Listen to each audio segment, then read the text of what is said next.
川の伊吹島から煮干しが届いたんですよ。なので今日はその煮干しのテイスティングもやるので、昆布入れていきま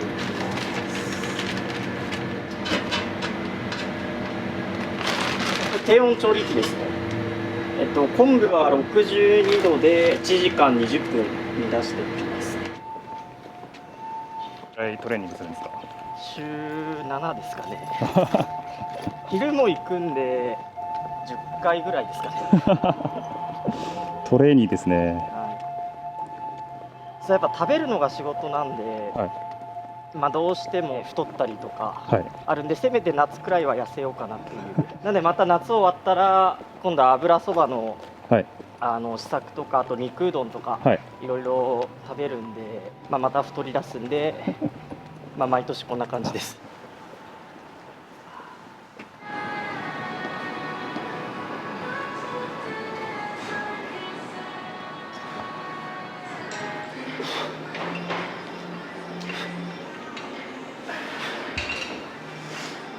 どのぐらい前からトレーニングされてるんですか？7年くらい前ですかね。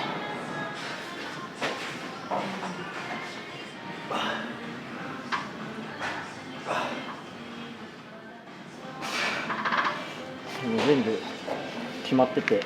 ご自身で作られるんですか？そうですね、はい。最初にある程度決めといて、で重量と回数を9週間ごとに変化させていくって形です。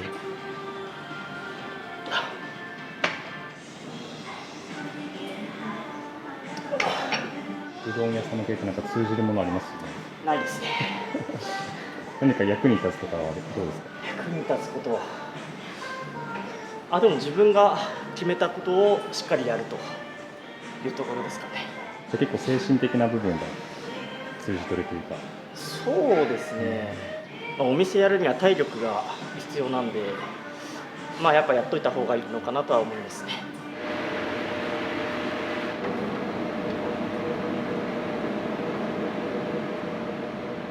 いつも麺作りを担当されるそうですね、これ専門で。そうなんですね。はい、他はやってません。作り終わったら帰る形ですね。このお店始める前は何からやってたんですか？和食のレストランで働いてました。うどん屋さん始めるきっかけは何だったんですか？当時ちょうど讃岐うどん屋さんが流行ってて、うどんっていう映画が流行ってたんで、ちょっと興味本位で始めたっていう感じです。川崎ですごい有名店になってるじゃないですか。そうですね、ありがたいことに。はい、そこってなんかどういう理由でなられたんだと思います？そうですね、うちもともと全然お客さん入らなくて、であまりに入らなさすぎて半額セールとかやったんですよ。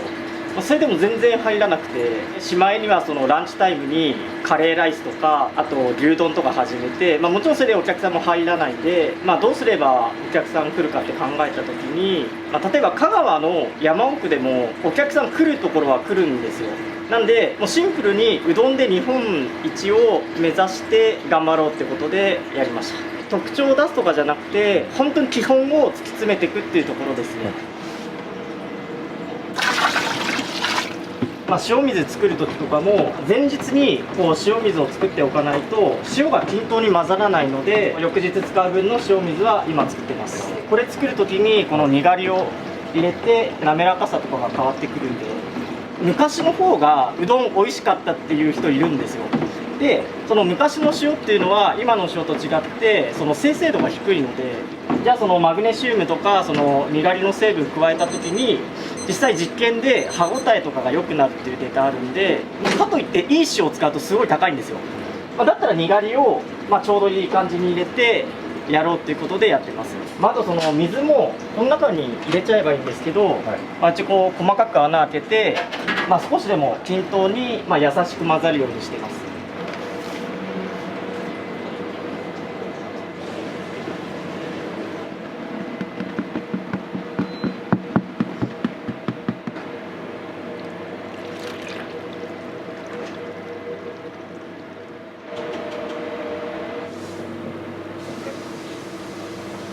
麺作りで一番大事なのが塩分と水分の割合が大事なんですけど、夏場は塩分を多くして水を減らすんですけど、それをやってるとその粉に対しての水と塩っていうのが夏と冬で変わってくるんですよ。やっぱり食べ物なので、作業性とかよりも中の温度をなるべく均一にして、できるだけ同じ塩分濃度を同じような水分量でやるっていう風にしてます。僕自分を信用してないんで、もう本当にデータを取りまくってやってます。だしとか塩分濃度とか濃度とかも全部データ取ってやってます。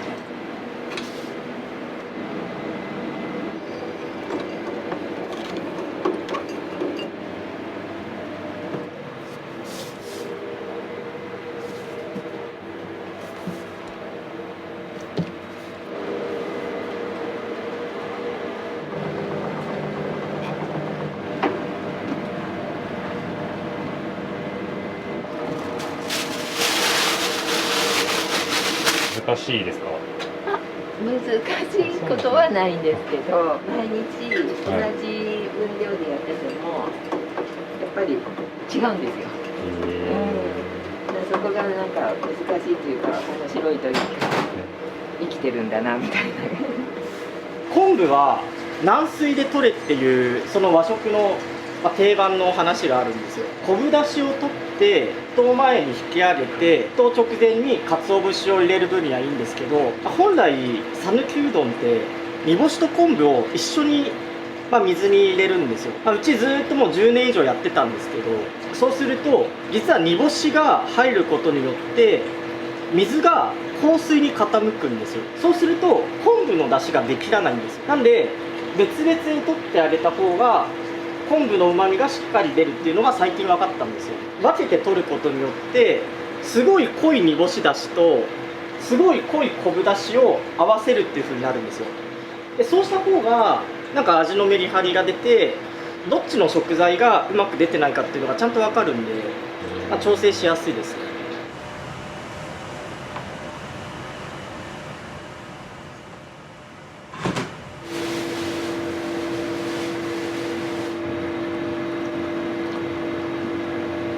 これに、返しを合わせて味見していきます。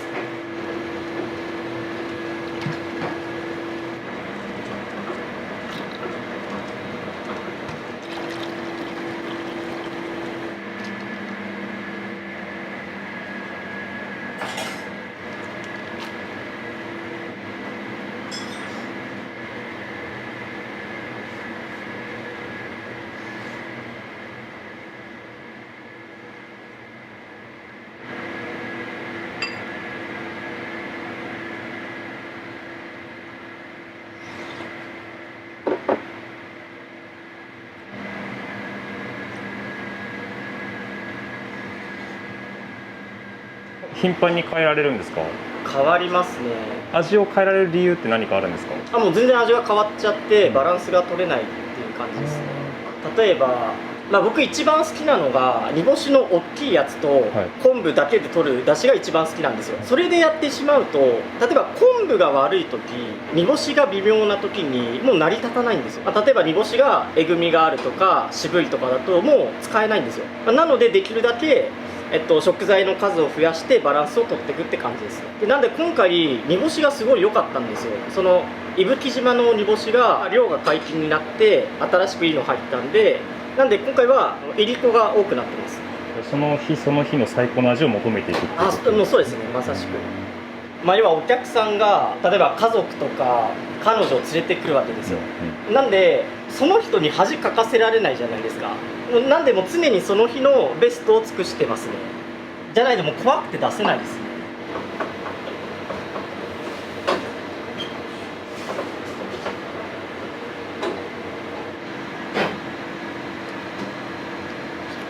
ちょっと細かくてクリーミーな泡なんですよ。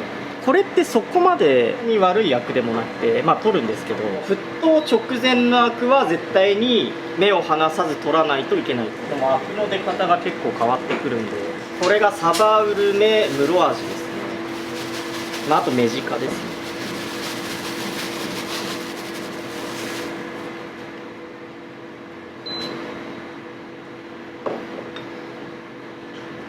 でこの最初に出てくるアクはしっかり取ります。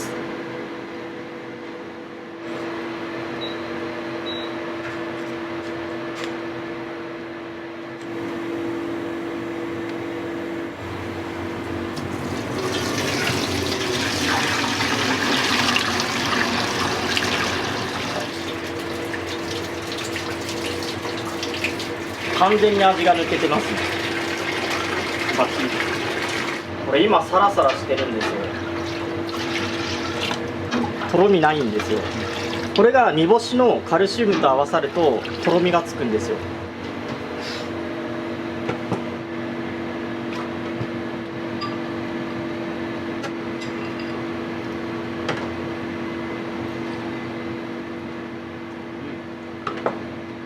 うまっ。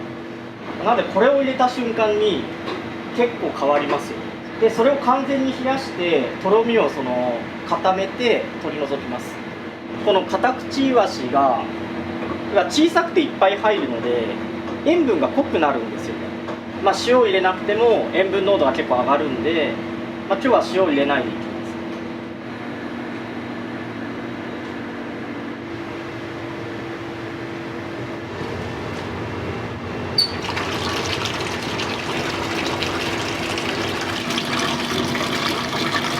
だしのいい香りがするので、もう早くこの状態をやめたいんですよ。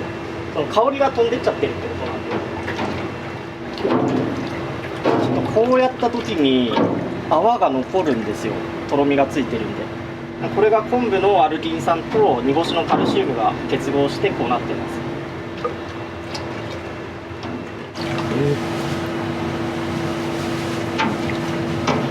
す。さっきは一面にこれがふわーってなってて、今結構固まったんでもう取り除ける状態です。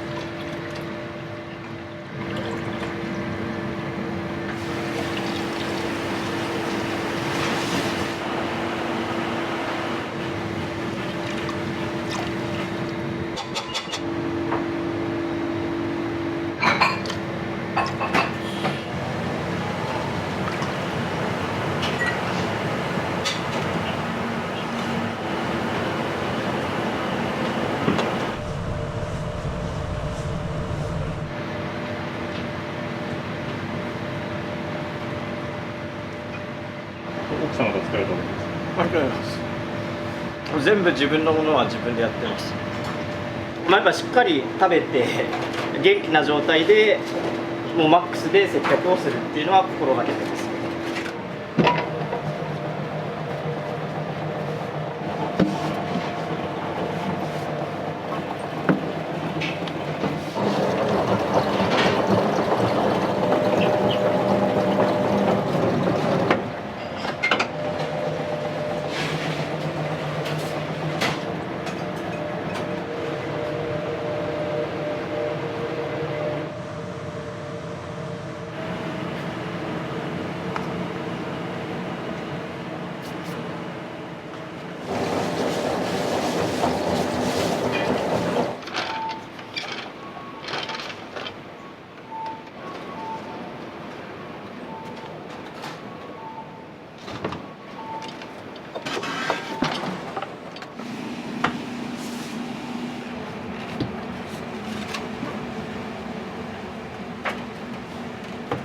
3人前、はい、それで1000円です。そうです。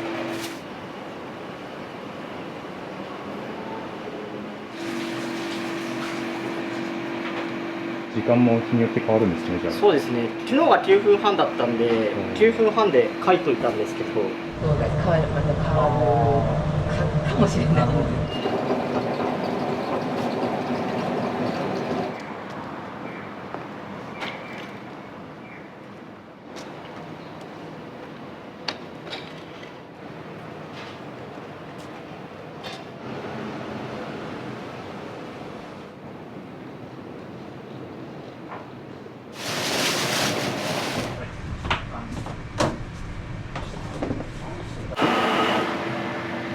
めちゃめちゃ美味しいお米使ってるんですよ。こう産直で精米したてをもらってます。全部頼んで近くのお米とかも全部食べて、その中で一番美味しいのを選んでます。でこれがぶっかけの返しですね。であとはこれがかけの返しですね。薄口醤油の返しですね。冷やさないと色がやっぱ酸化してっちゃうんで、もう光に当てるのもダメだし、温度上がってもダメですね。もう色が結構大事なんで。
電気回しててすいませんでした。あ、全然大丈夫、それは。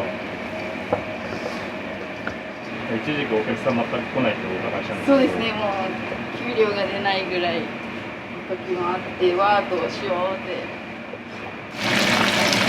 かき揚げ入れました。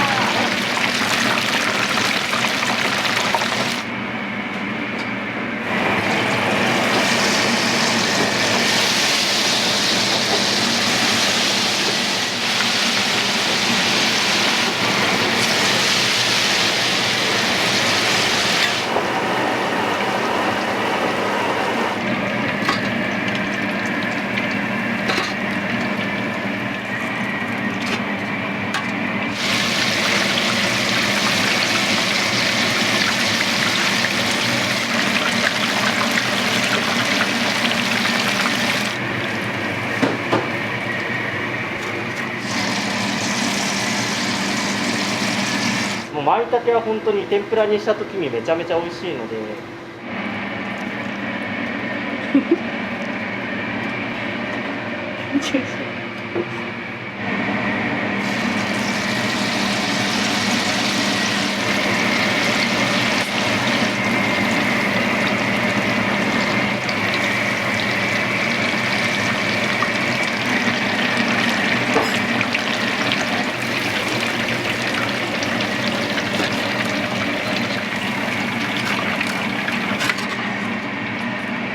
身をふっくらさせて、で表面パリッとさせるために二度揚げしてるのと、こう卵は今これもう一回表面パリッと揚げると中がほんととろって出てきてすごい美味しいので、この2つはあえてやってます。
じゃあ開けます。すみません、お待たせいたしました。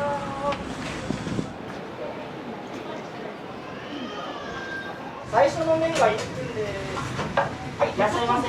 ありがとうございます。ありがとうございます。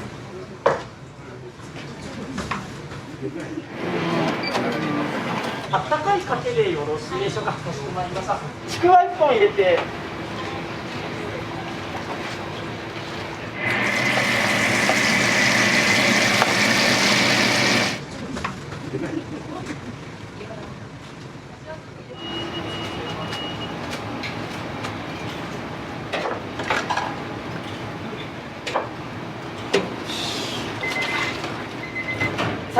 かけからいきます。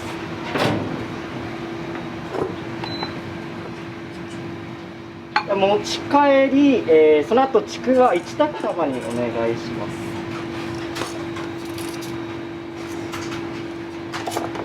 お待たせしました。お先おうどんから失礼いたします。あ、これお待たせしました。エビに卵に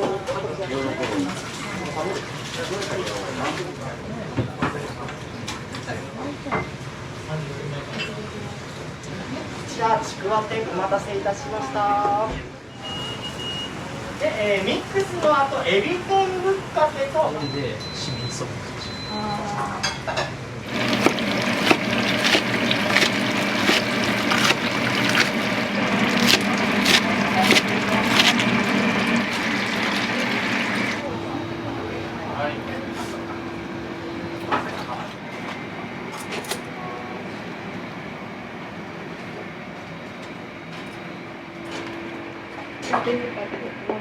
はい、お待たせいたしました。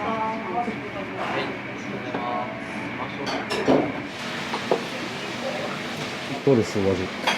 味はですね、最高以外の言葉が見当たりませんね。かしわがとにかく美味しいですね。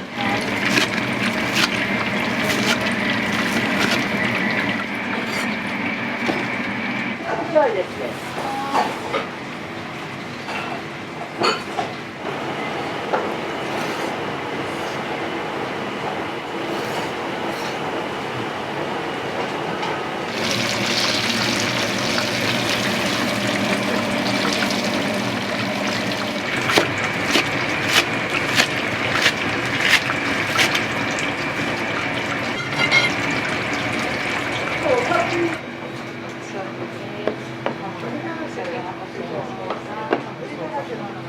エビ天ぶっかけも入れてください。こ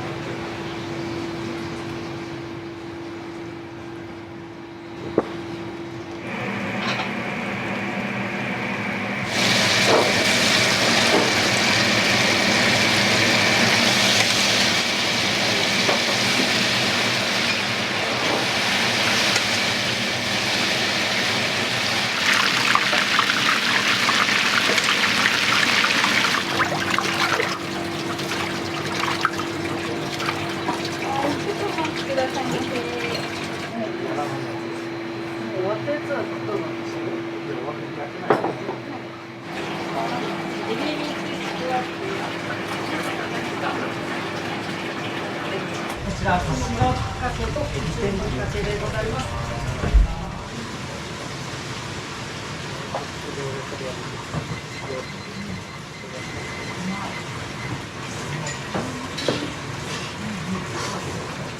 これ入ります。ありがとうございます。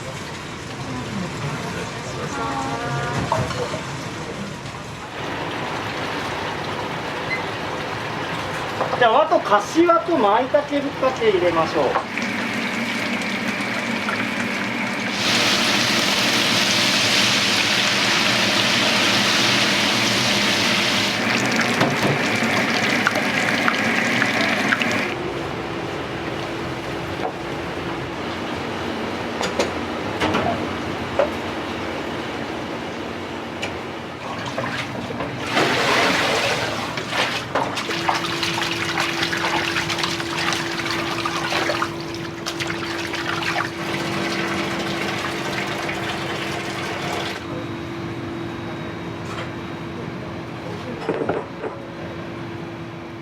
はい、ちくわ卵が2セットですね。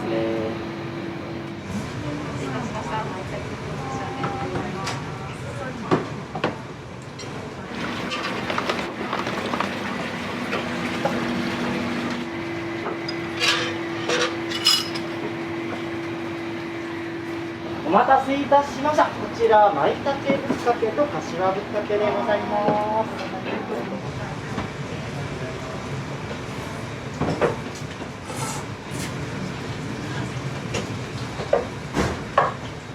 入れてください。一つ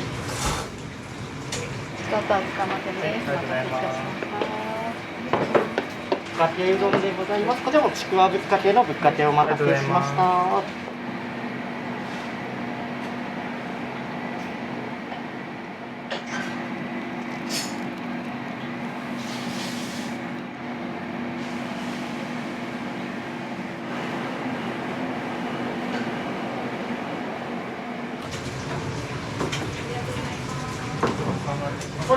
どうもありがとうございます。ありがとうございました。お待ちの2名様、お待たせいたしました。こちらのお席どうぞ。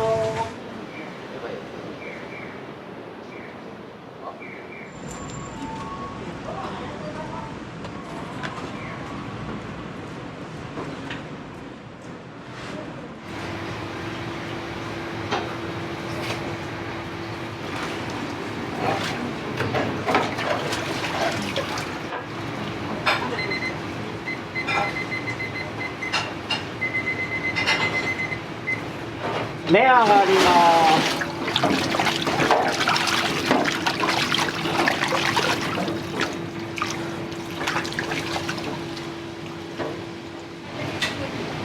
はーい。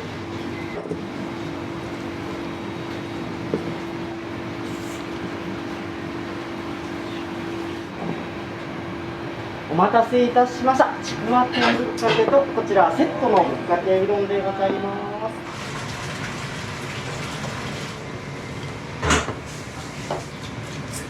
今3分半。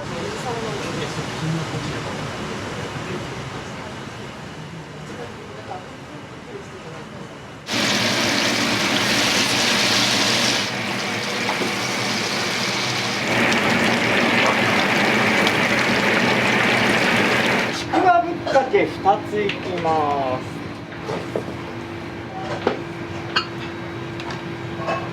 味卵ご注文のお客様、はい、こちらおうどんと卵でございます。じゃあちくわ天ぶっかけお待たせしました。お待たせいたしました。大盛りミックスぶっかけ味卵でございます。私はもう2枚入れました。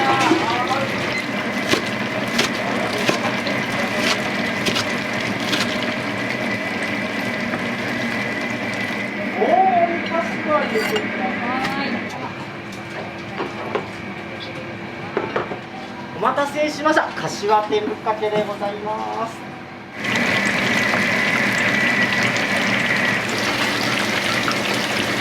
ぶっかけ3つ半取り上がります。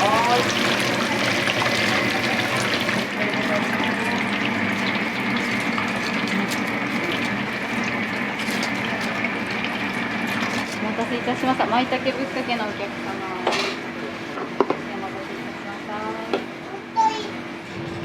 舞茸天ぶっかけでございます。お待たせいたしました。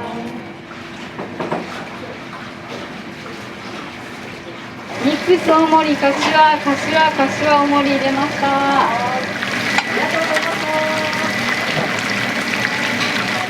はい。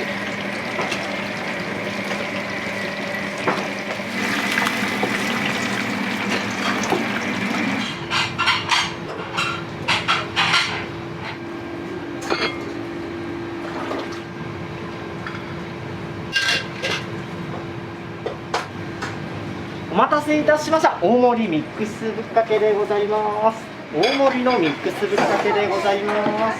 お待たせしました。こちらミックス天ぶっかけでございます。こちらも、ミックスぶっかけとしわ天お待たせしました。真ん中に失礼します。チェーン店で食べる揚げ物とかって柔らかいんですけど、こっちカリカリなんで全然食感が違って面白い。はーい。お次お待ちのお客様、お先をお伺いします。ありがとうございます。どういたしません。はーい。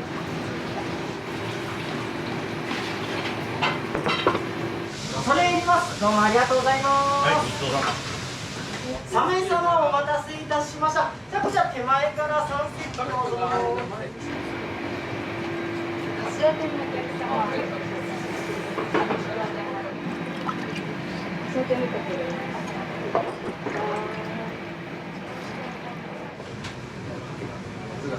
お待たせいたしました。かけしょうは温かいのでよろしいでしょうか。かしこまりました。ちくわにかしわ入れました。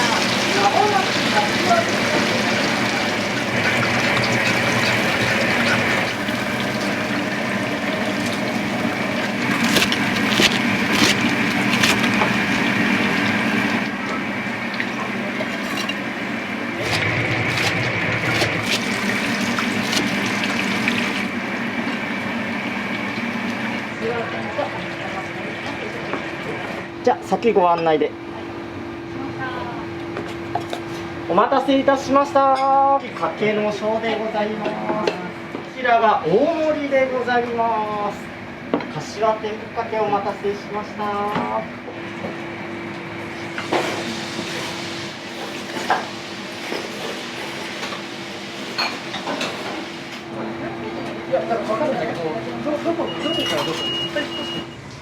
お待ちの2名様、お待たせいたしました。じゃあ手前側のお席どうぞ。お疲れ様です。どうもありがとうございます。ここで行きます。どうもありがとうございます。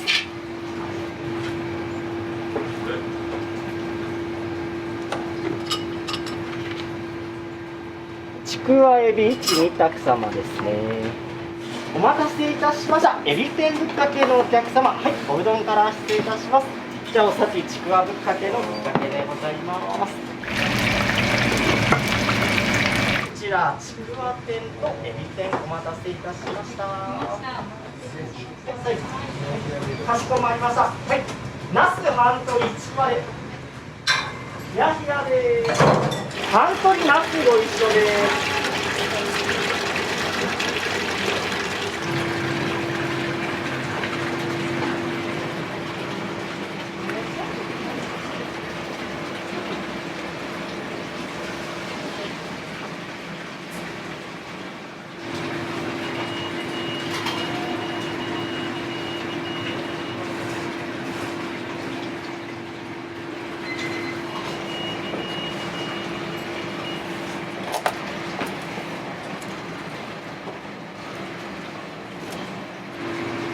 お待たせいたしました。お先普通盛りのお客様、ヒヤヒヤでございます。じゃあもうお先小のヒヤヒヤお待たせしました。は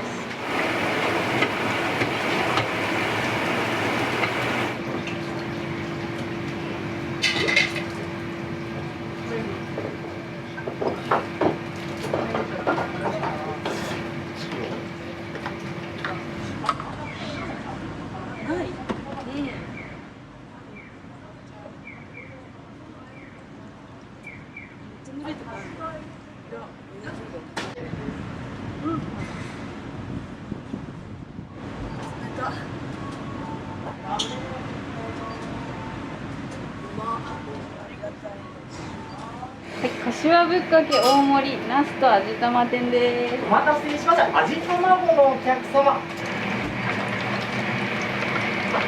お待たせしてすみません。大盛り柏とナス。ナスもよくそのタコみたいにちゃんと切れ込みを入れて揚げるやつあるじゃないですか。で僕どうしてもあれ油っこくて好きじゃないんですよ。まあナスで一番油吸わないのってこう4等分にした時なんですよ。1本のナスをこう4等分にして食べると。でそうすると皮が残るんですよ。なので皮に切れ込み入れるんですけど、そうすると油を吸ってしまうと。だから皮だけに格子状に薄く切れ込みを入れるんですよ。でそうすると油も吸わなくて歯切れも良くなるっていうのが、僕の結論なんですけど、あんまやってるとこ見ないんですよ。見ないですね。柏ぶっかけ大盛り味玉子です。あとミックスとはい。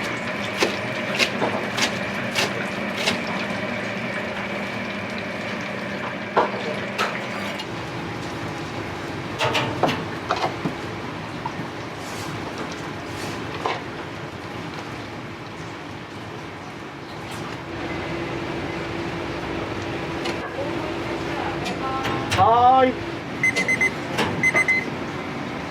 目上がります。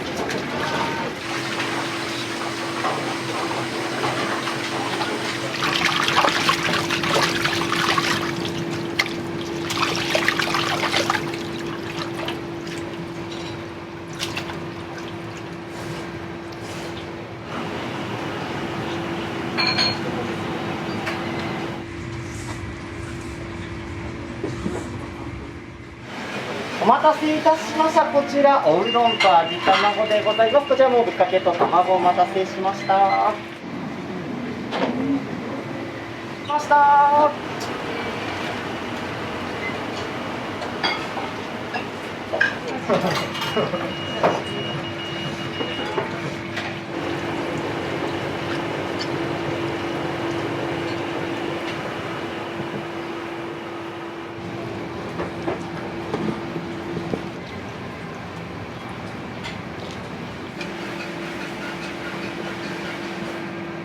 お待たせいたしました。こちらが大盛りでございます。こちら柏ぶっかけお待たせしました。お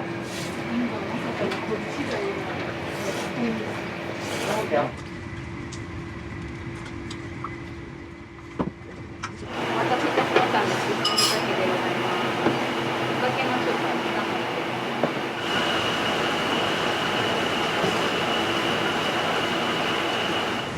いらっしゃいませ。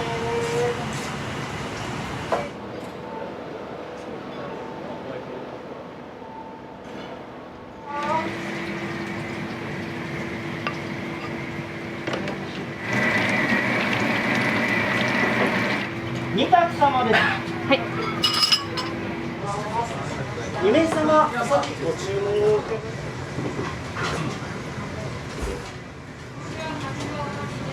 はーい。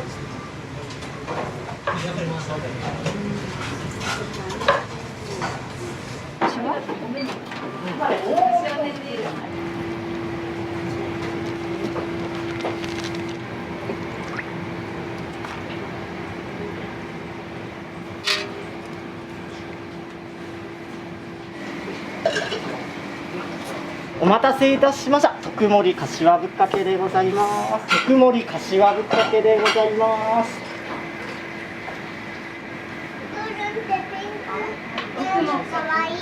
はい。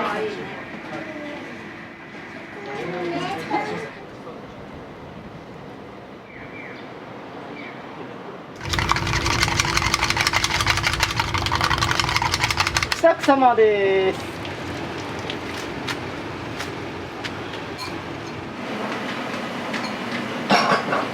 ちょっと釜玉に合わせているので持ってきてください。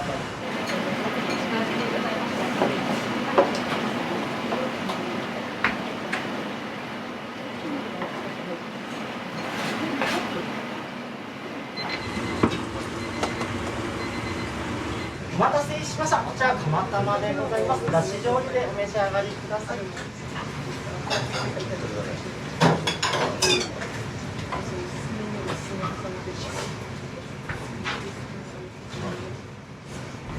お待ちの2名様、大変お待たせいたしました。こちら真ん中のお席どうぞ。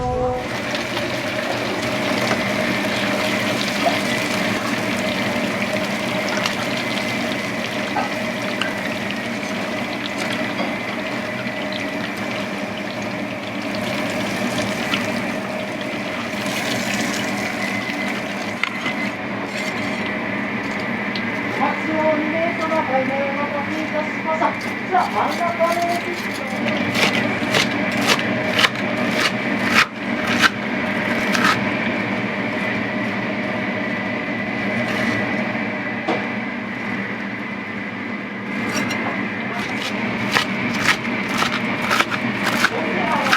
はい。ありがとうございます。あと、柏特ちくわを2個です。はい。 13番様をお願いします。はい。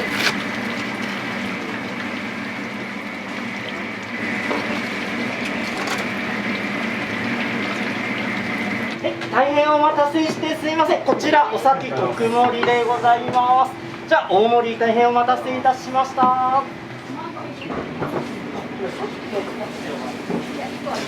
じゃあちょうどか。はい。よく来られるんですか？ 1ヶ月に1回くらいかな。近いんで、自分らはそこの寮に住んでる。何部なんですか？自分のあ、そうなんですね。もう良さなんかあります？よさ、全部よな。一番うまいです。この辺とか、もう作った中で一番うまい。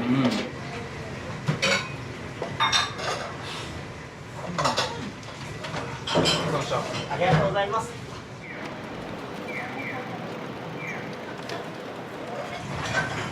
この水ないんですよね。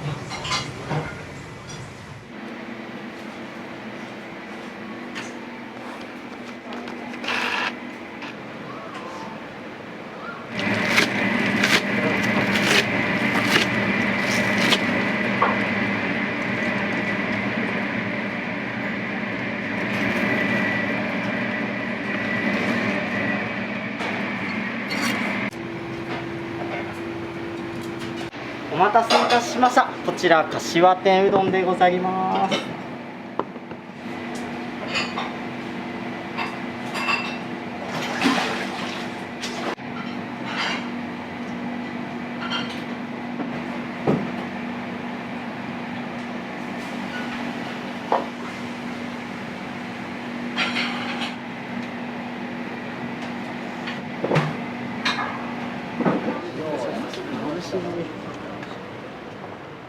いらっしゃいま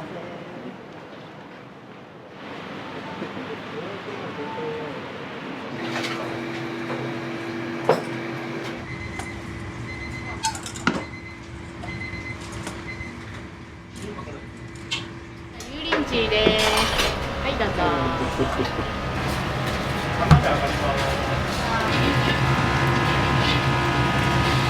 お得感満載で味も美味しいし。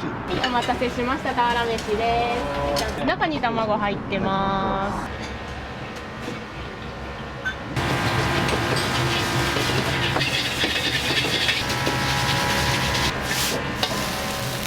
美味しかったですよ、全部。レバー美味しいですね。庄内産の生レバーめちゃうまですね。やばいっす。どう考えてもなんかこう見た目派手には見えると思うんですけど、シンプルな味付けになってると思います。はい、お出しました。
おはようございます。あ、すいません。おはようございます。じゃあ2で今日はいいか。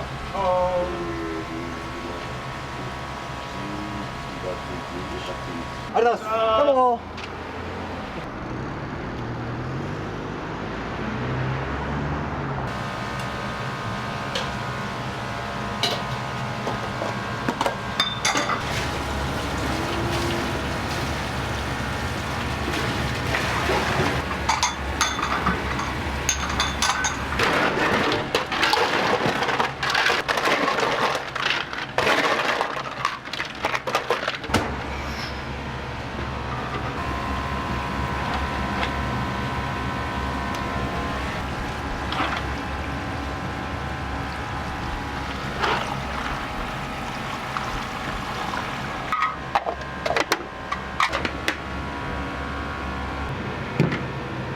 今日はもうね、週末土日なんで、基本的には今日はもう仕込みは野菜系、大きい仕込みっていうのはもう今日やるともう間に合わないんで。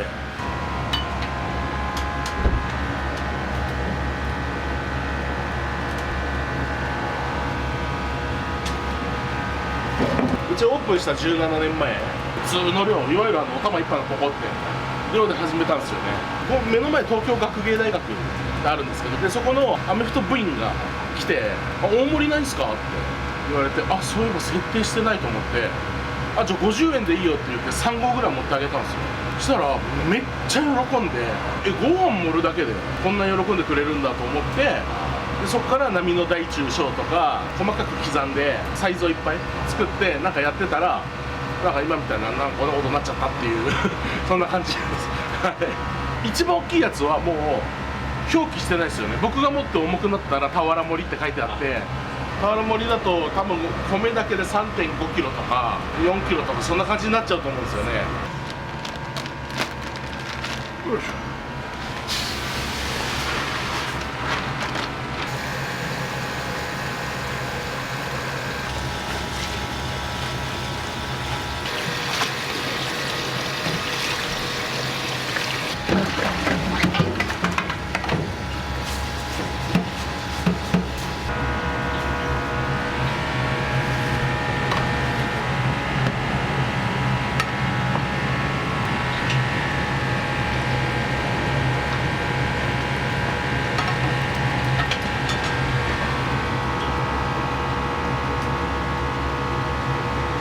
うちは店内わずか8席なんですけどね、まあ、豚肉とか鶏肉とかにもよりますけど、肉全体でいうと20キロぐらいですかね、多分1日。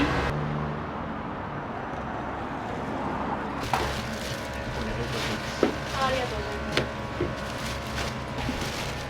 でか今日すごいの来たねたまに来るやつ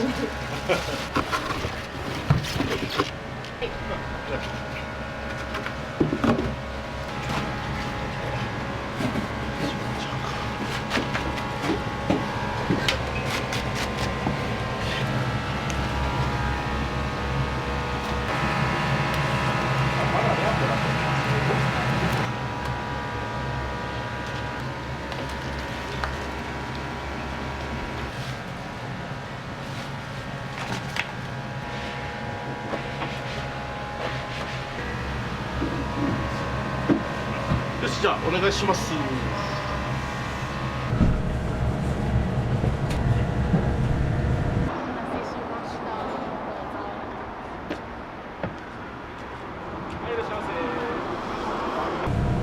い、お待たせしました。いらっしゃいませ。はい、お待たせしました。いらっしゃいませ。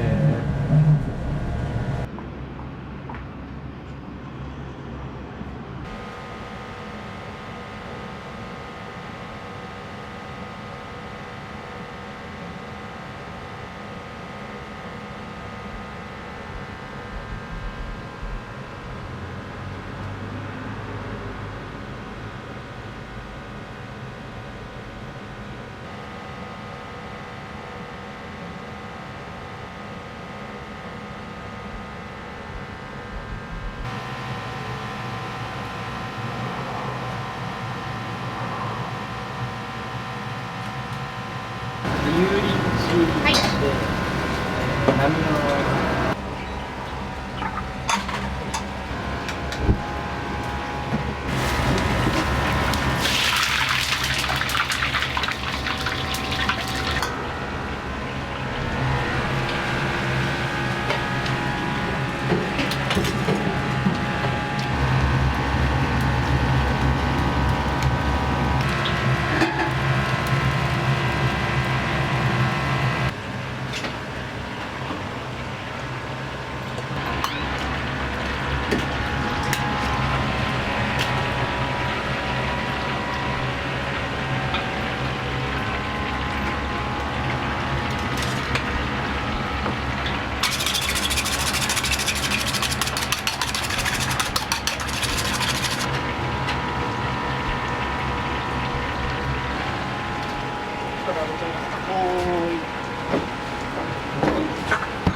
2名様、はい、2名様、はい、中待ちます。それとも外の席入っちゃいますか。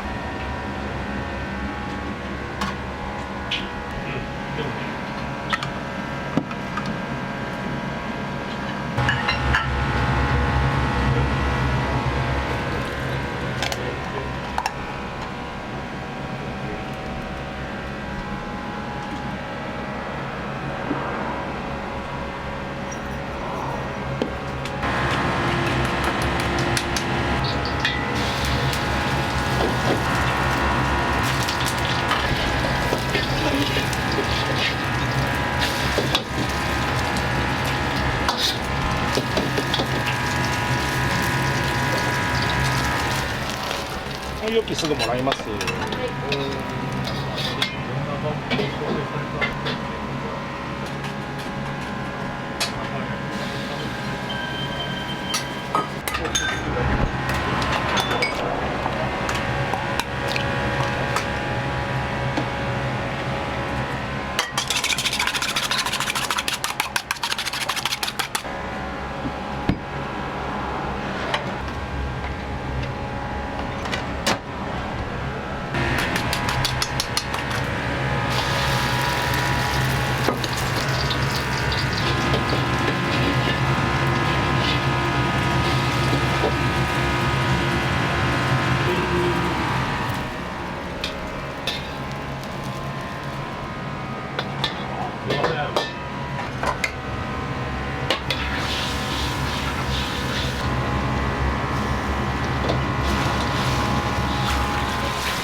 ました豚肉入り天津飯です。どうぞ。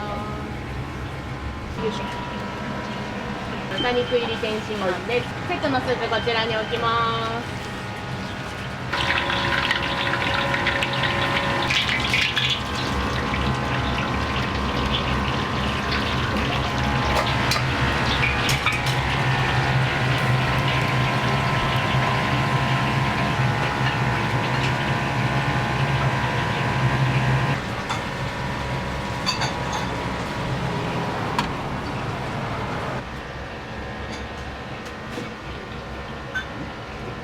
お待たせしました。油淋鶏です。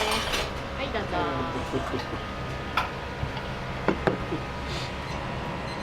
こちら油淋鶏のタレです。じゃあセットのスープもこちらに置きます。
お待たせしました。お酒ちゃんです。担々麺もう少々お待ちください。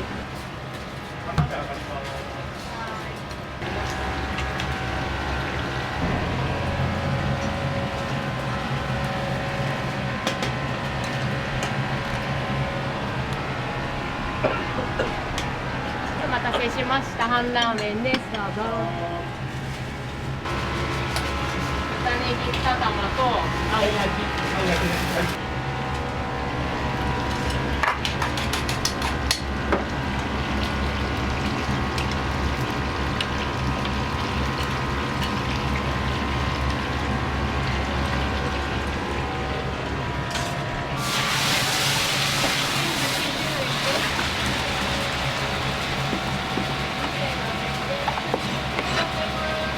はいどうもありがとうございます。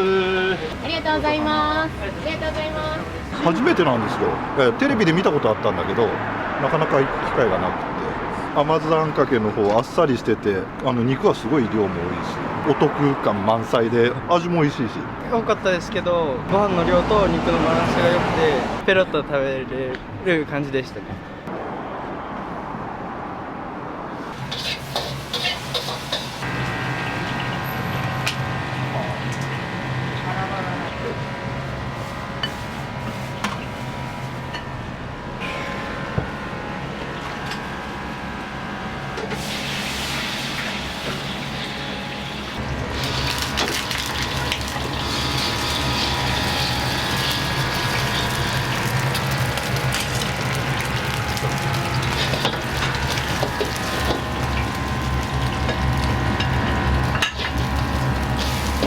はい、すいません。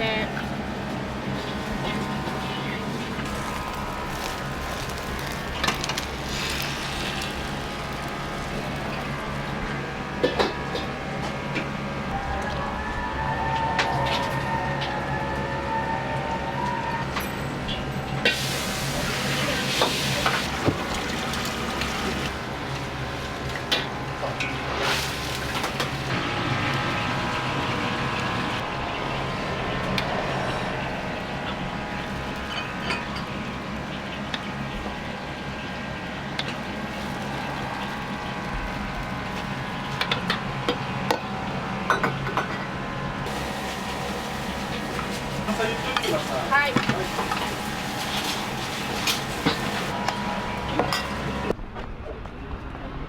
お待たせしました。鶏からニンニク塩だれ飯です。ありがとうございます。お願いします。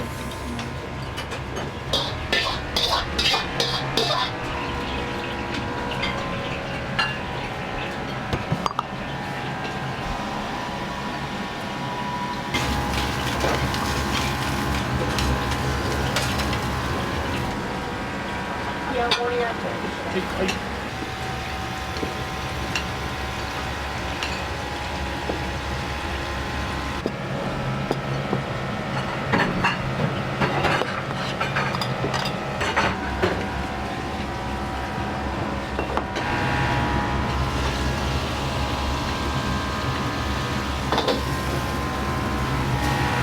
焼き渡します。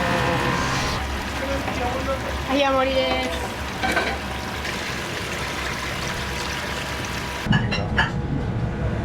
豚ネギつけました。お待たせしました。豚ネギつけ麺、お母様冷や盛りです。はい、どうぞ。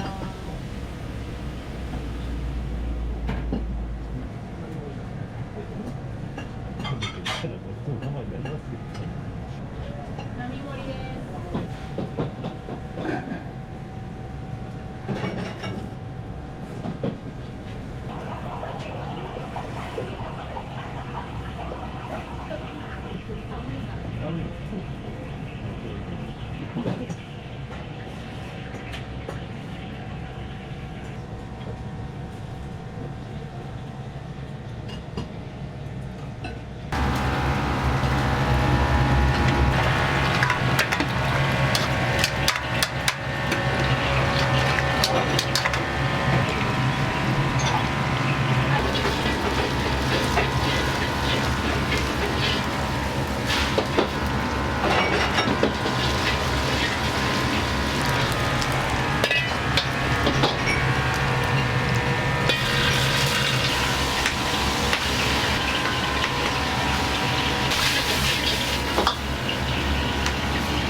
はい、お疲れ様です。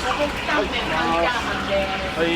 まずありがとうございます。どうもありがとうございます。僕は大体とろみ系のやつね、あんかけチャーハンとか中華飯とか週に1回土曜日はまだ大体来るんです。多い時は2回来ますね。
はい、セットスープここ置いときますね。はい。ありがとうございます。ありがとうございます。豚祭りと夏豚。ありがとうございます。お待たせしました、俵飯です。どうぞ。10年ぶり学生ぶりに来て変わらない味で、変わったのは僕の容量が変わったなと思って、大学通ってて今日は研究会でちょっと来て、はい、地元から来たのでやっぱりここで育ったなっていうのは腹いっぱい食って部活の後に来てやったななんてこと思い出しながら。ありがとうございます。セットのスープこちらに置きます。ありがとうございます。あ、はい、少々お待ちください。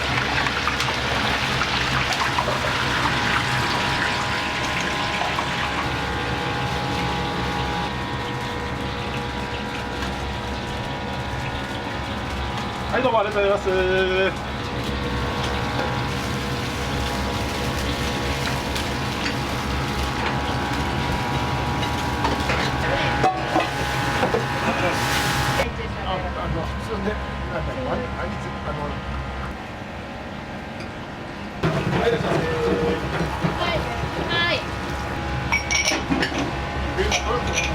波のショーでいいですか？中、波の中。どうぞ。スープこちらに置きます。メニューに限定とか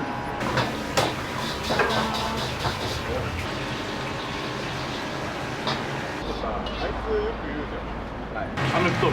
あ、そうなんです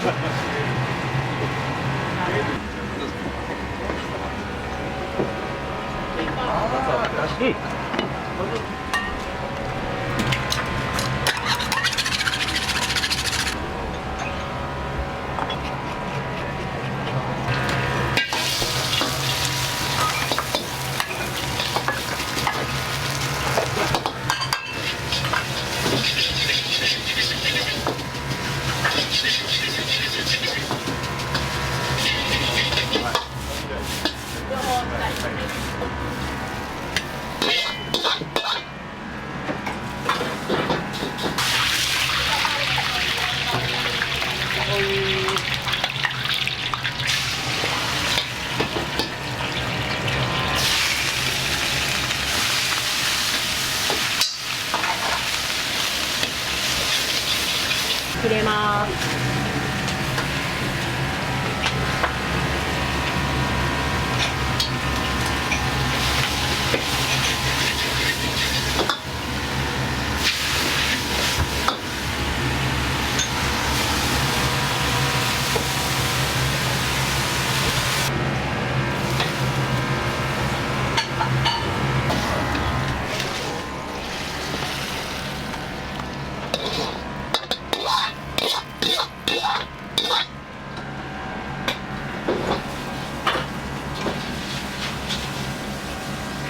お待たせしました。五目タンメンです。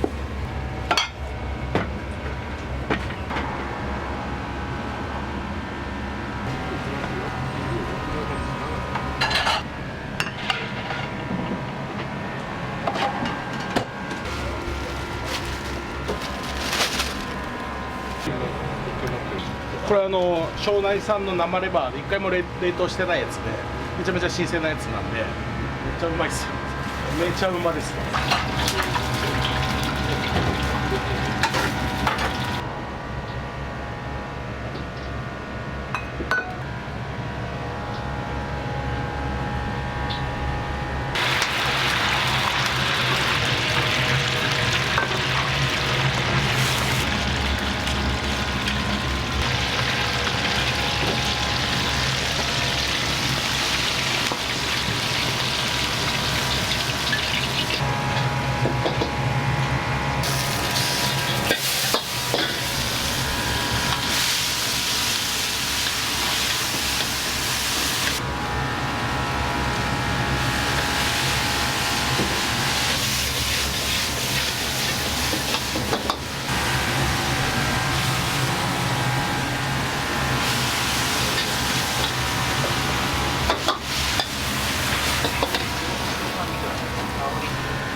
はい、お出しました。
とうございます。ネギレバイ盛りです。お待たせしました。ネギレバです。はい、お待ちください。僕結構初めてとか2回目ぐらいなんですけど、学芸大生なんですけど、ようやく来たっていうので結構楽しみにしてる。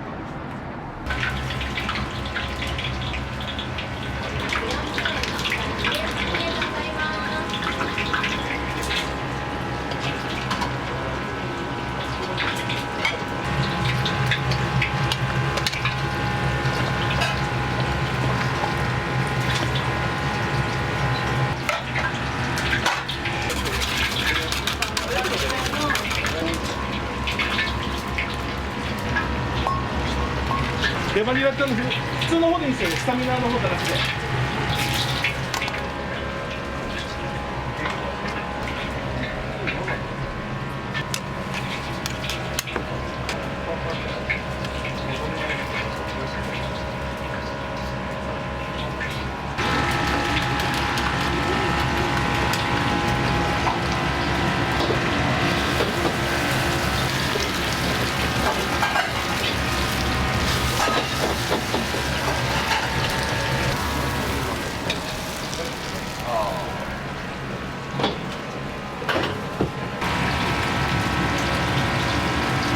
しといてくれる。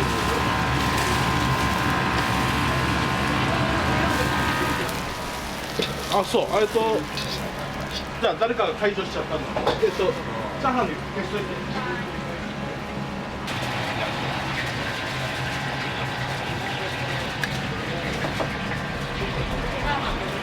はい、いらっしゃいませ。お待たせしました。B です。はい、どうぞ。はい、すいません。ありがとうございます。今日はネギレバとりあえずいろいろ食べてみようかなと。美味しかったですよ、全部。レバーは美味しいですね。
鶏からニンニク塩だれ飯です。中に卵入ってます。はい、どうぞ。これはすごいな。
ボリュームとか味もうまかったですね。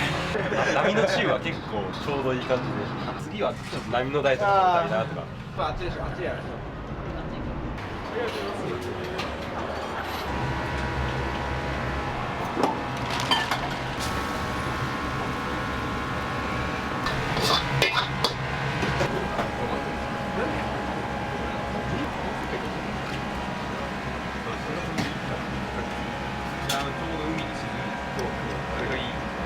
レバニラのスタミナ。はい。お待たせしました。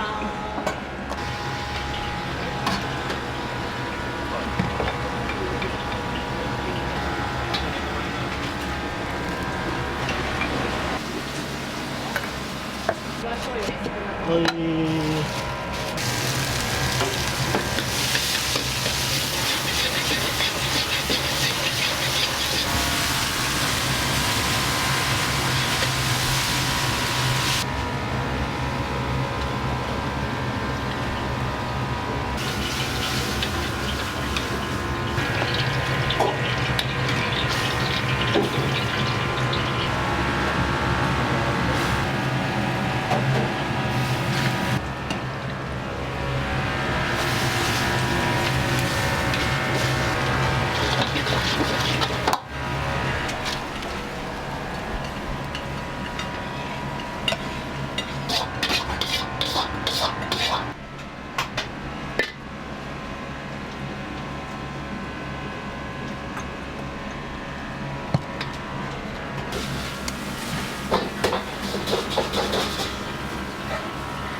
家でやばいっす。どう考えても現役の頃は結構めっちゃ来てましたね。未だにうまい。今日はでもカレーのルーがすごくて、今日はカレーのルーだけ持ち帰りました。家で食べたいな。学芸大学のアメリカンフットボール部スネイルズです。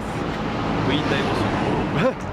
他の2人はね、1人は東京いるんで、ちょいちょい来てくれるんですけど、1人は多分どっか地方で、わざわざこっちに来たらね、寄ってくれるんですよ、卒業生が。だから嬉しいですよね。僕の中ではもう、彼らは大学1年から4年の間で泊まってるので、いつも3年前だけ卒業したのって言うと、あ、9年前ですとか、そっかそっかって、もうみんなそこで泊まってんですよ。例えば最初、男の子だったら、卒業して社会人になってきて、それ彼女連れてきて、奥さんになりましたって言ってきて、でお子さん連れて家族で来てっていうのを見れるんで、わざわざそのために来てくれる方もいらっしゃるんで嬉しいですよね。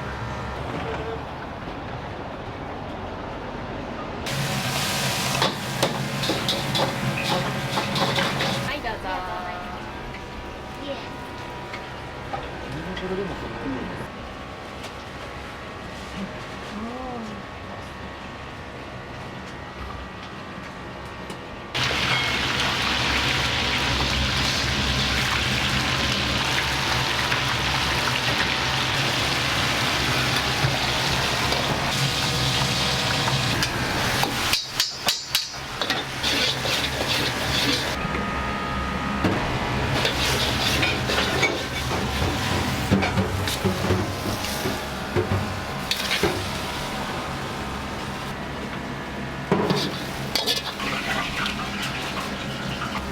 一番だった。はい、お待たせしました。ネギレバです。どうぞ。ネギレバです。はい。お待たせしました。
スープ入れてもらっちゃいます。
はい、どうもありがとうございます。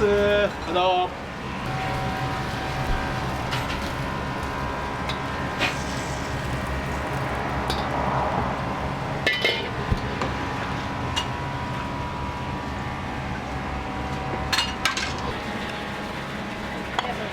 はい。もうスープ置いちゃいますね。はい。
お待たせしました。無添加ラーメンです。ど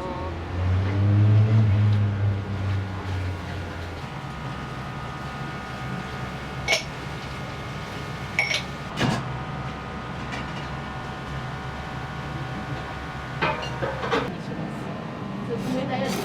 こう唯一の冷たいやつ。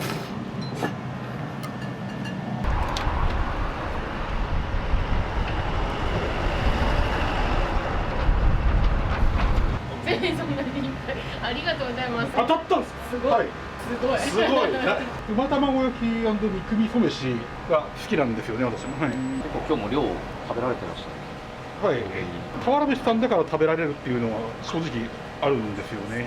こだわりはやっぱシンプルに仕上げたいんで、なんかこう見た目派手には見えると思うんですけど、シンプルな味付けになってると思います。それをこだわりかもしれないです。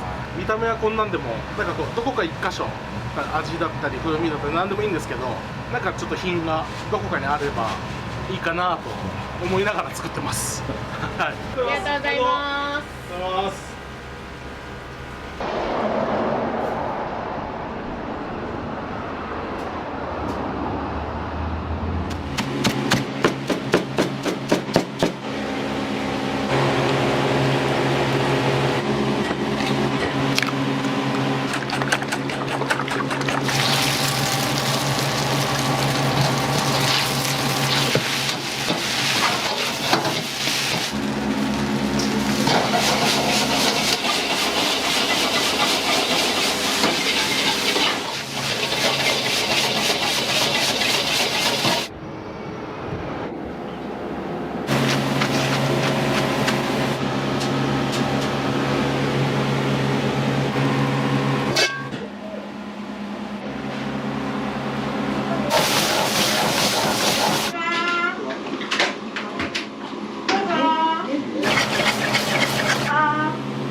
あ、こいつは臭かったからおかわり言ってください。ありがとう。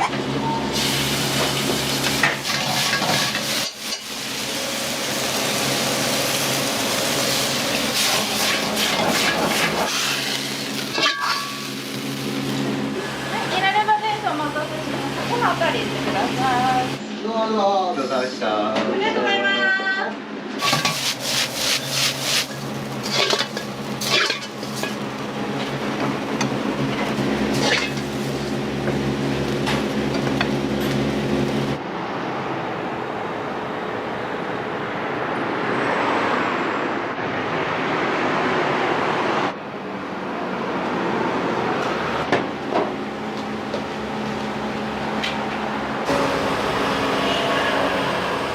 ど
中華ならではの技法なのよ。これ肉に吸わせるの。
たせしました。は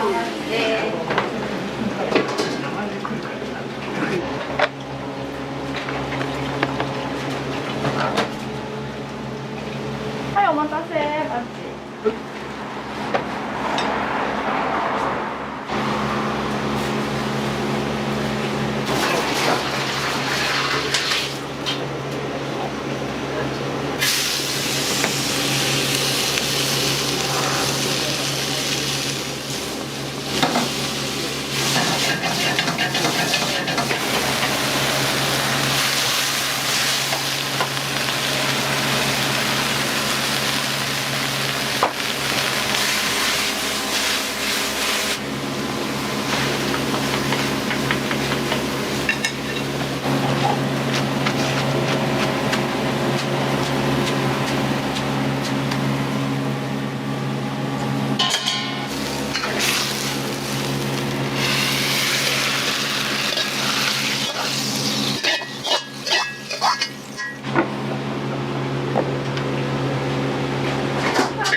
930円です。ありがとうございました。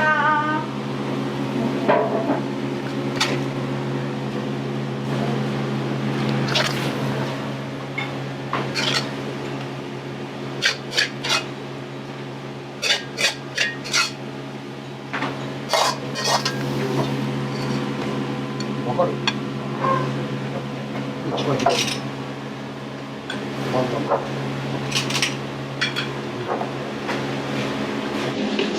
はい、お待たせ。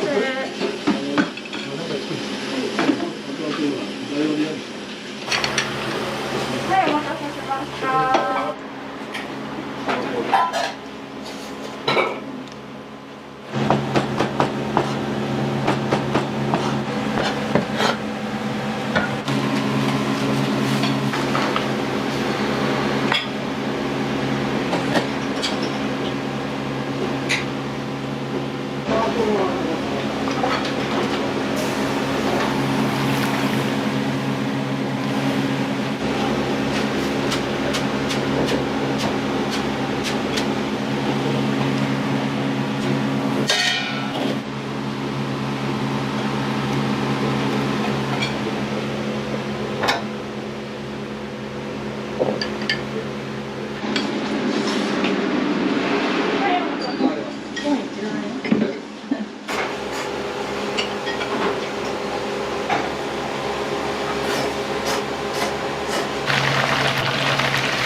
どうも。170円。ありがとうござい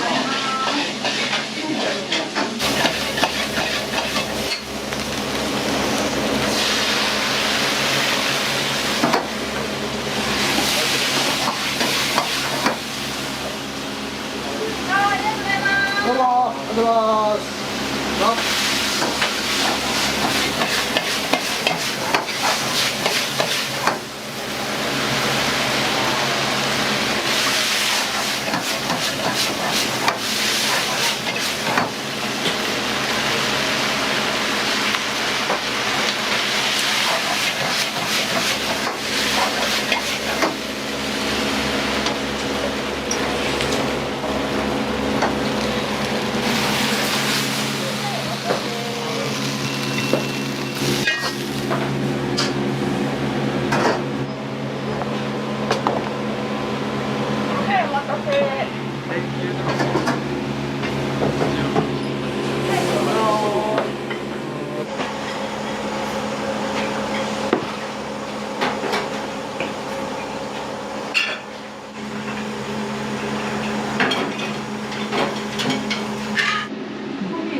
器小さかったからおかわり言ってください。ありがとうございます。はい、どうぞ。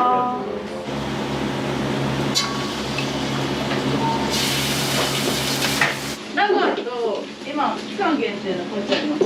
一番絞りだ。こっち、はい。はい、どうぞお待たせしました。はい、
ごちそうさまでした。ありがとうございます。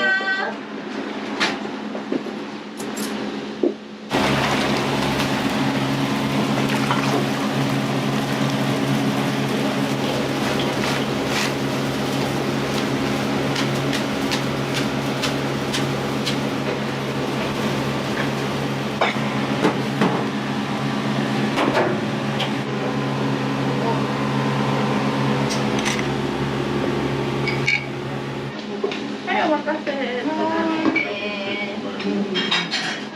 ゃい、どうぞ。テーブル座って。はい。八宝菜。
定食で、はい、ありがとうございます。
ください。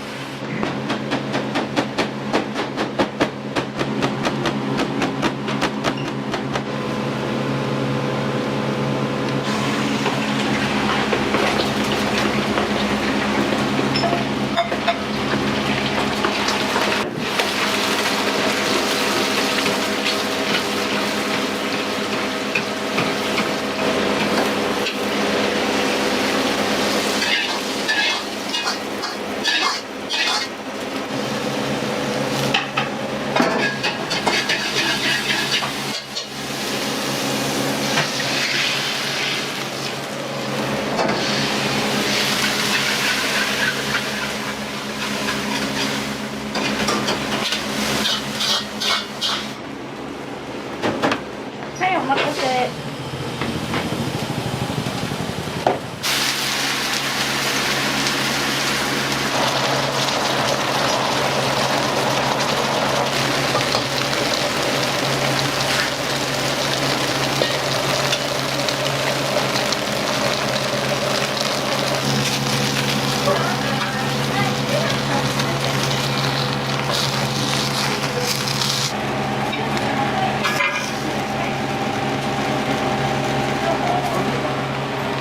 ありがとうございます。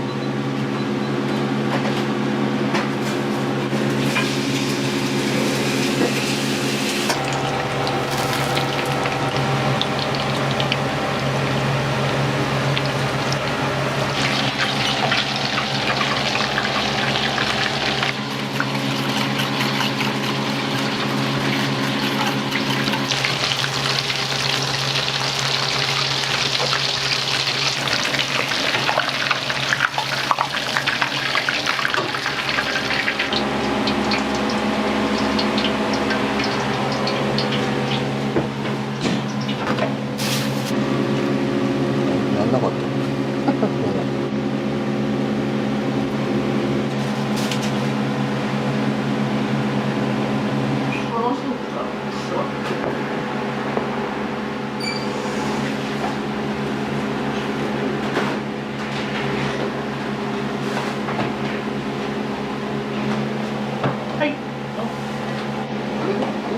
羽田の隣には京浜島っていう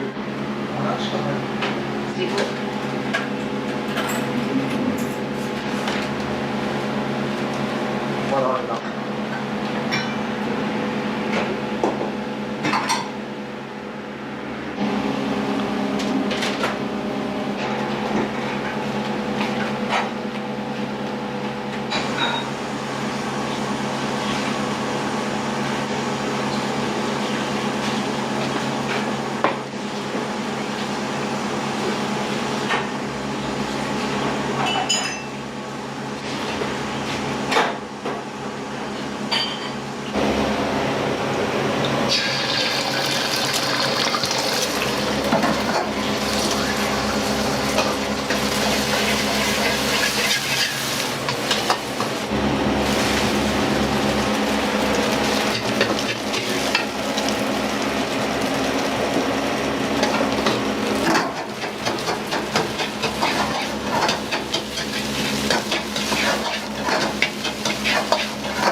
はい、チャーシューチャーハン。はい。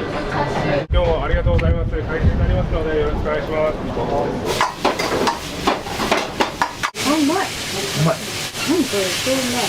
チャーシューが乗ってるのが秀逸で、まさにこれは肉を頬張りながらビールをいただくっていう幸せな時間になるんで。台湾です。またお待たせしました。どうもありがとうございます。ありがとうございます。ありがとうございます。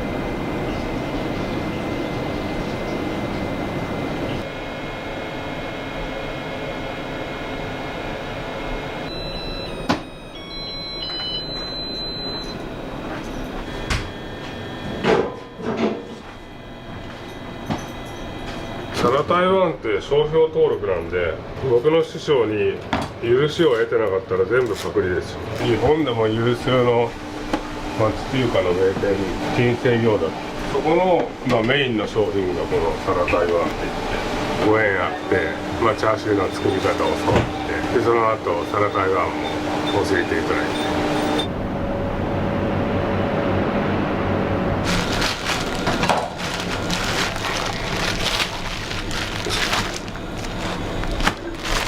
腕肉って言って津川の方でこんな大体1本5キロなんですよね。でこの10キロを煮ると大体チャーシュー縮んで7キロになるんですよ。痛いとこですよね10キロ買った肉が10キロじゃ出せないですから。よいしょ。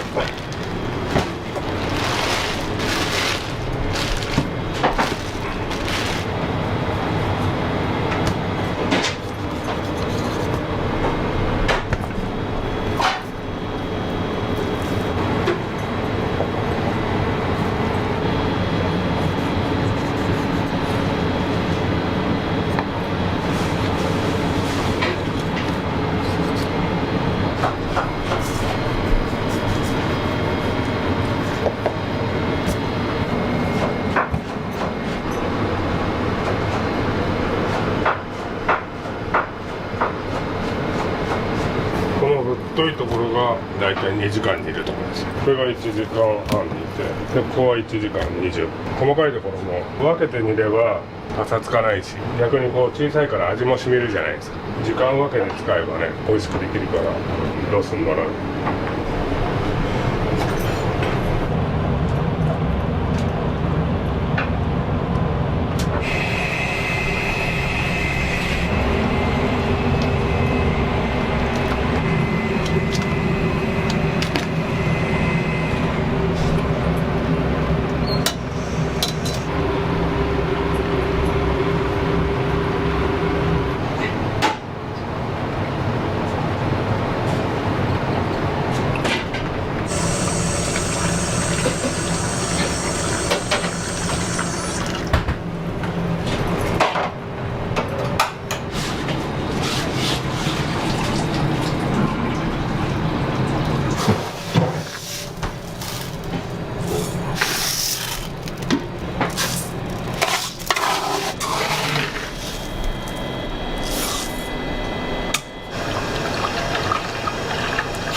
綺麗な卵。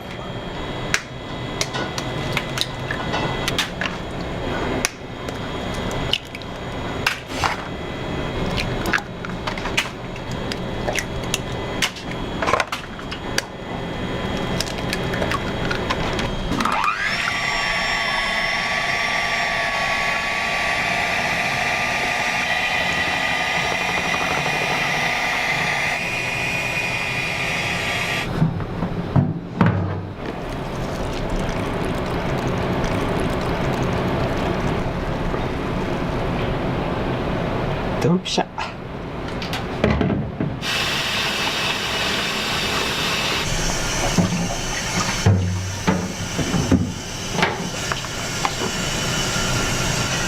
いしょ。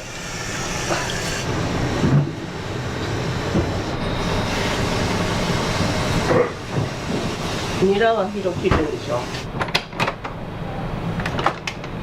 ほらこのツヤ。よくお客さんとかうちのチャーハン米がしっかりしてるって言ってくれる。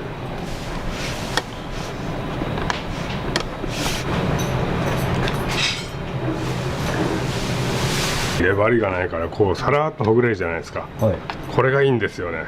この炊き具合と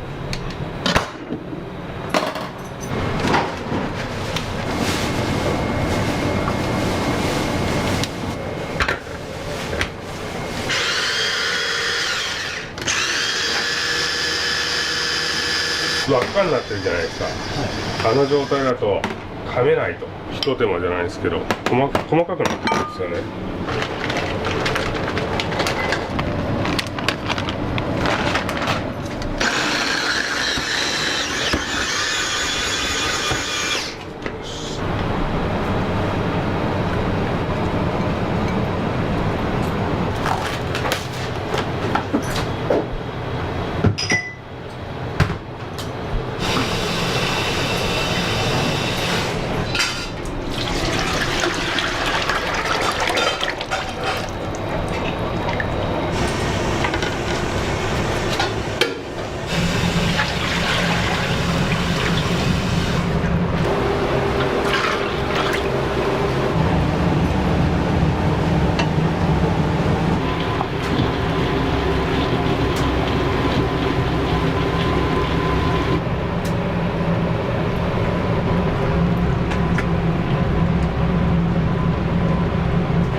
角打ちでずっとやってて、でコロナの頃にランチでチャーハンやり始めて、チャーハンにチャーシューってやっぱどうしても必要じゃないですか。で僕よりも圧倒的に美味しそうなチャーシューを作る人が名古屋にいるってそのインスタで知って、で名古屋に押しかけて厨房で働かせてもらうみたいな。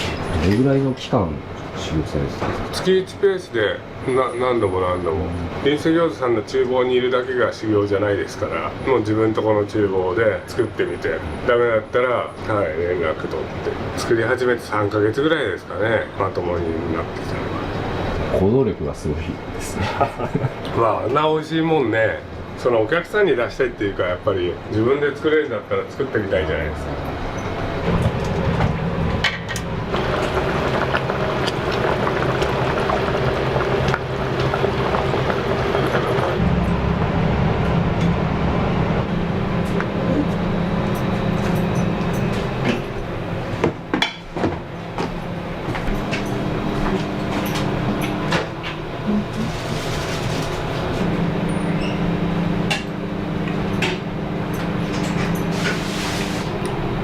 うん、そう。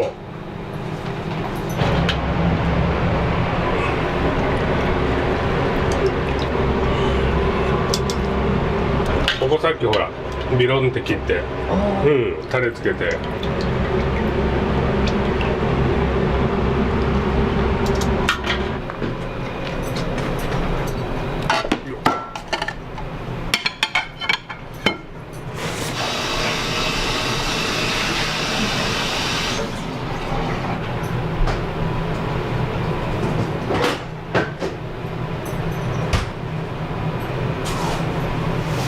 うち米美味しいよって言っときながら、食べてもらったことなかった。チャーシューご飯つまみ食いして。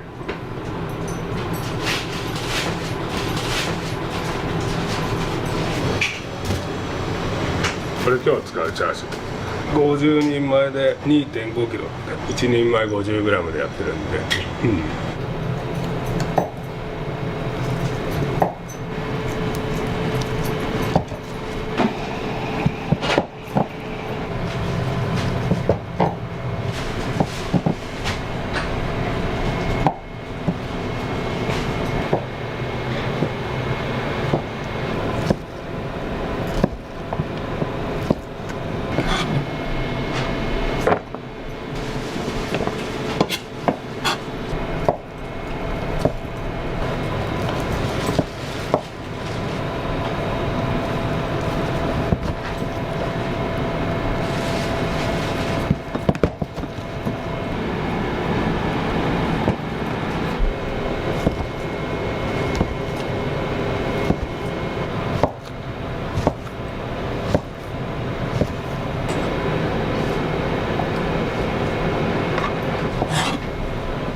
ただきます。はい。ああ、すみません。ありがとうございます。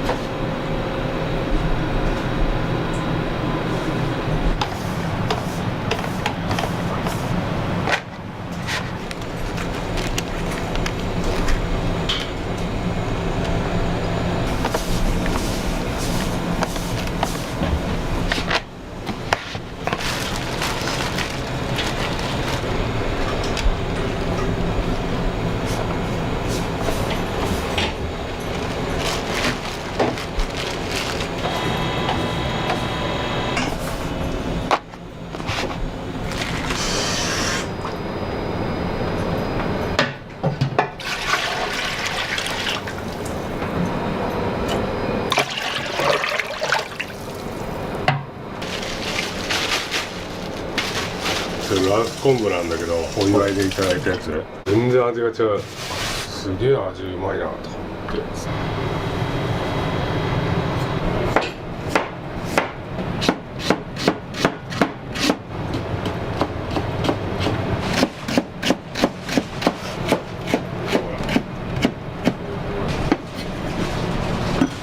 なんかさ、プラスチック系のな。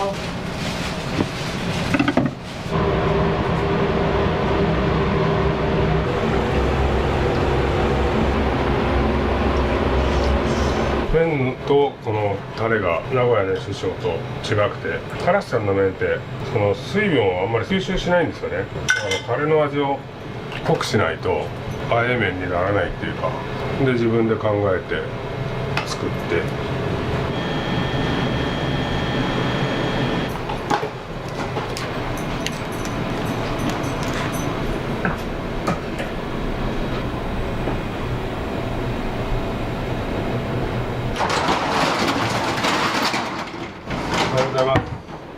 札取っていただいてありがとうございます。はい。半分ぐらいおろしちゃう。確保。順番はお約束できませんけど、はい、喫茶店とか行っててもそれさえあれば食べれないことないんで。ああ、なるほど。はい。チャーハンか皿台湾かの区別でチャーシューを乗せるか乗せないか後で選択していただいて。ああ。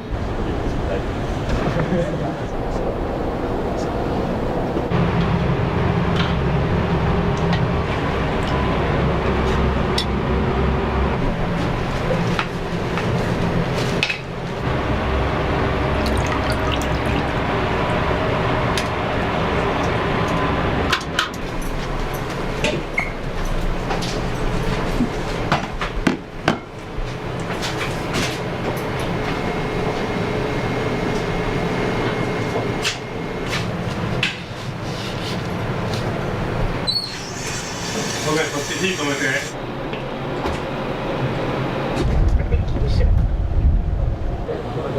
違う、パスワードをさ、説明で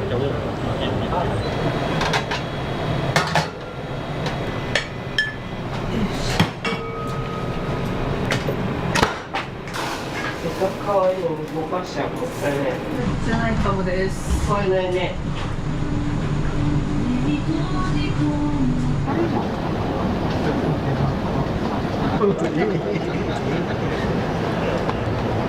じゃあ会計するように声かけるから。今日もありがとうございます。開店になりますのでよろしくお願いします。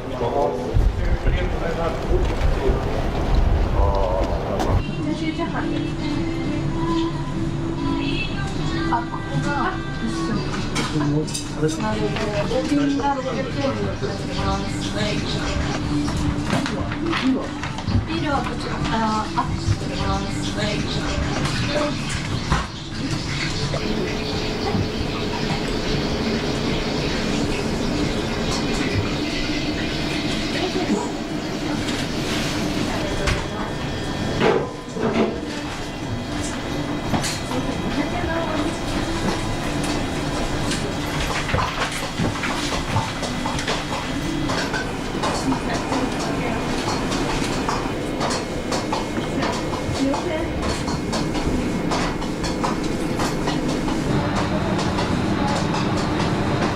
すみません、お入りください。いらっしゃいませ。いらっしゃいませ。いらっしゃいませ。みません、先にお会計から失礼します。3600円になります。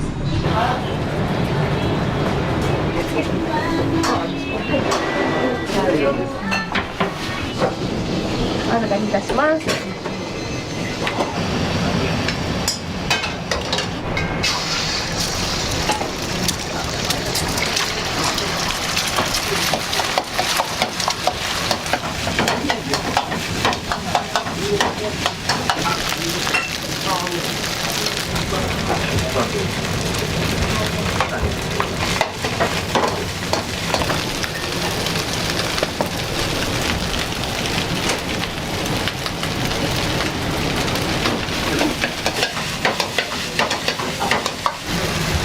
あ、そう。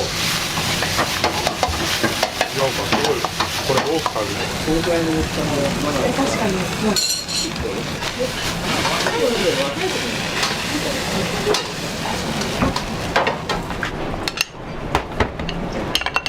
確かにめちゃくちゃいい。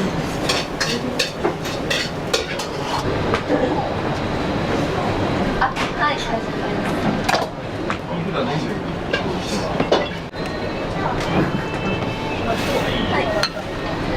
はい、チャーシューチャーハン。はい。お隣の方、大丈夫ですか。はい、ありがとうございます。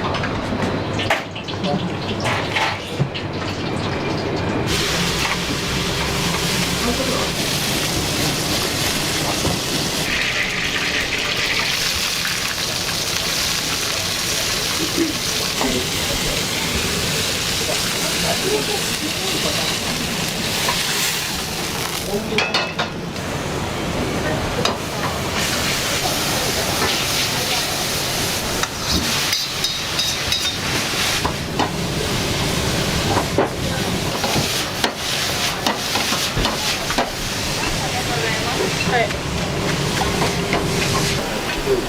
ここまでじゃない。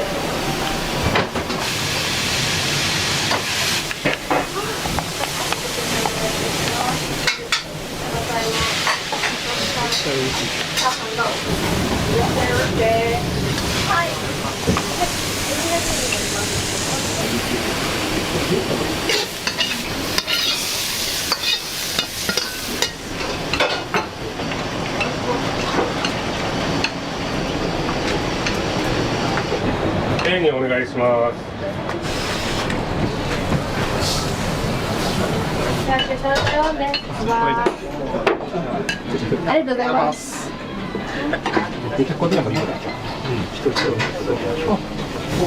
はい、後で。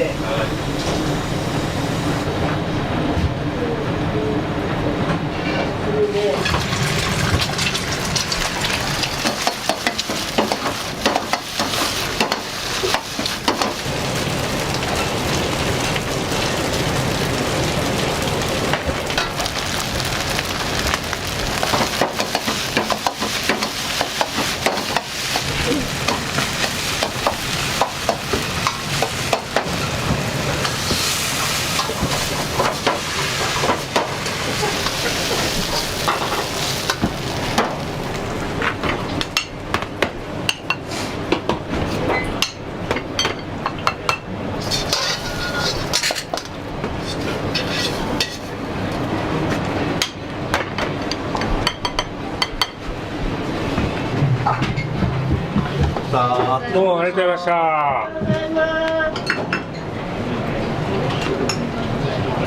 2個ね。チャーシュ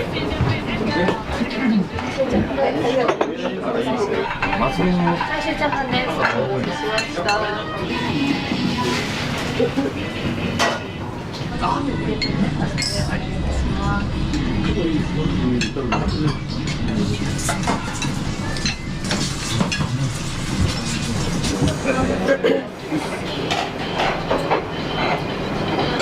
ビール美味しそう。サラ台湾とチャーシューチャーハンちょっとお願いします。台湾とチャーシューチャーハン。はい、お願いします。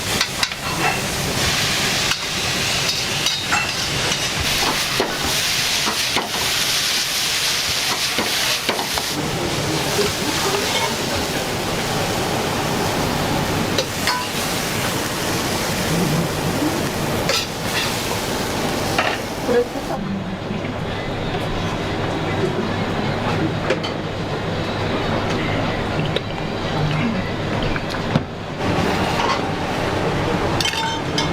湾です。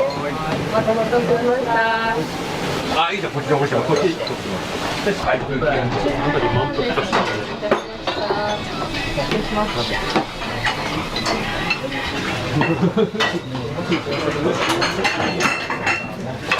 がとうございます。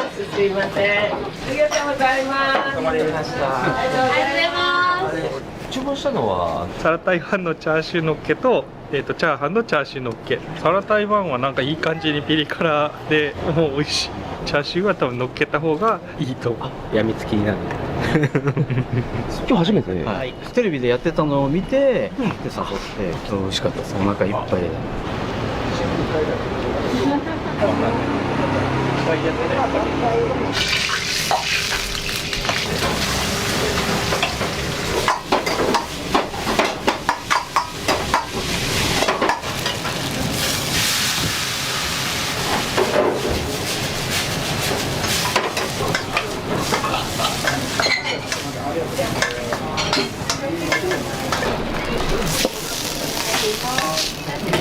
例にスープを2つ、あ、3番にスープね。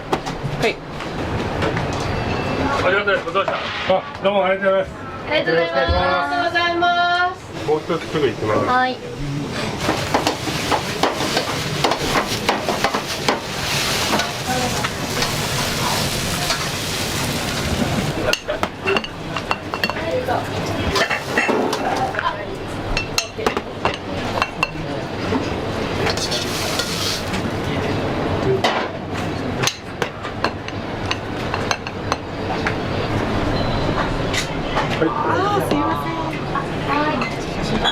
写真撮ってこっち側にいいですか。あ、うまい。うまい。何これ、超うまい。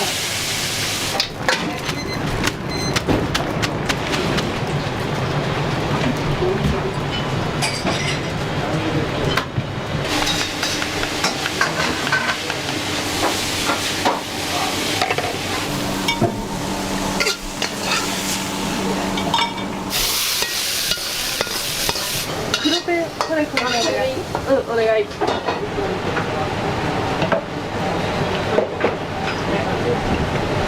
お願いします。すみません、サラダイワンです。お待ちどうさまでした。お待たせしました。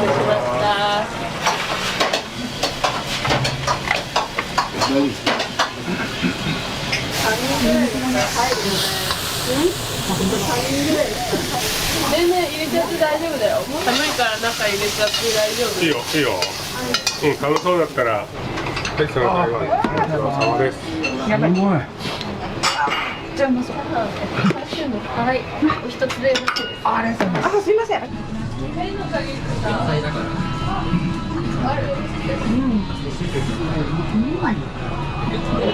急いで作るからね。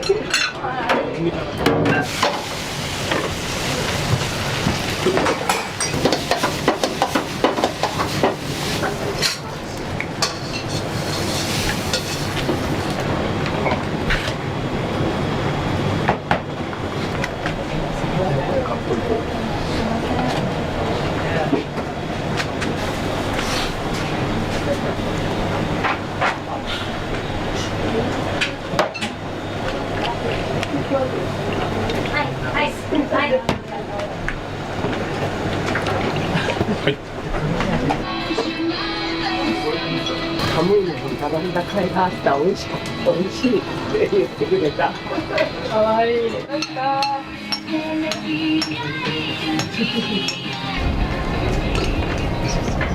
と A にチャーシューサラ台湾とチャーシューチャーハン一つお願いします。はい。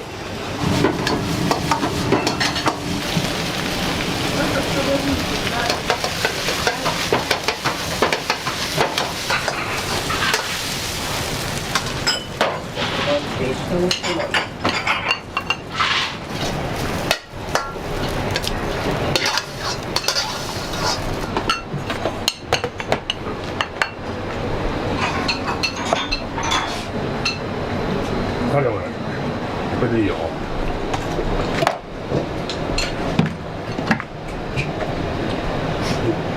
しはい。チャーシューチャーハンです。大変お待たせいたしました。11番にこれします。美味しい。そこであっちゃうね。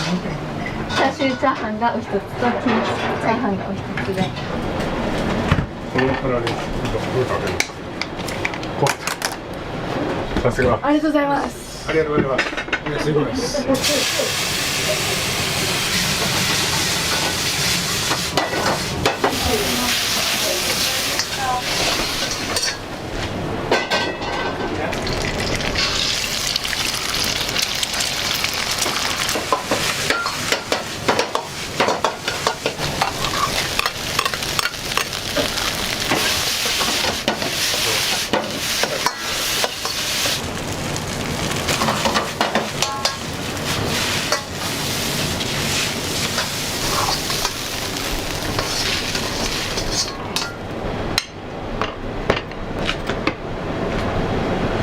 はい、きもちゃんです。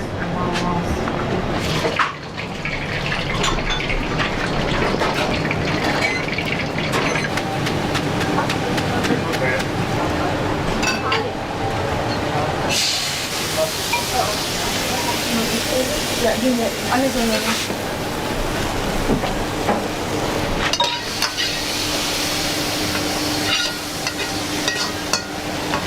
はい。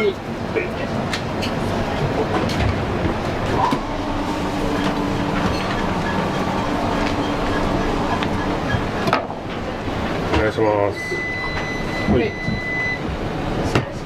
そんなまあすごい。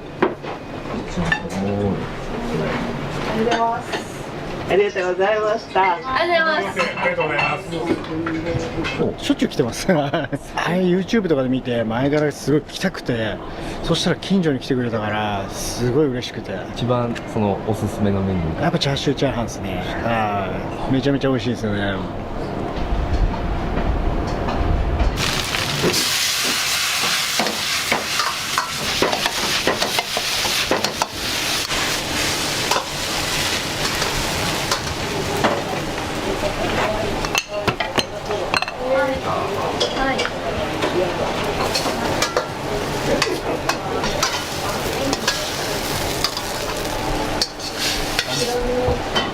はい。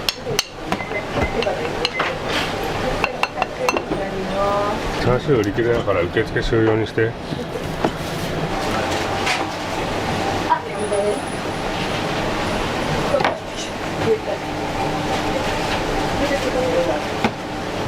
お待たせいたしました。チャーシューチャーハンです。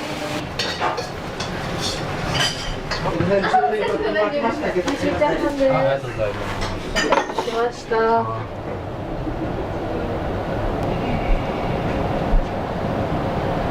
チャーシュー売り切れで、タラ台湾かチャーハンのノーマルだったらできますけど、そうですか。いいですよ。チャーハンいいですよ。紛れない。こちらどうぞ。赤いところに置きましょうか。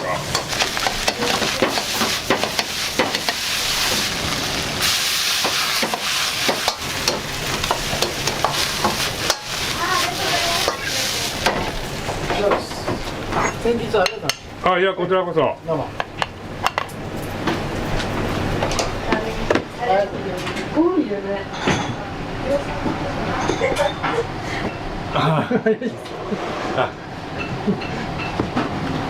それを送った時は昨日でした。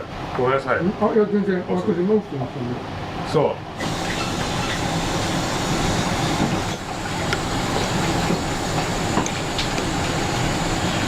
すみません、いつもありがとうございます。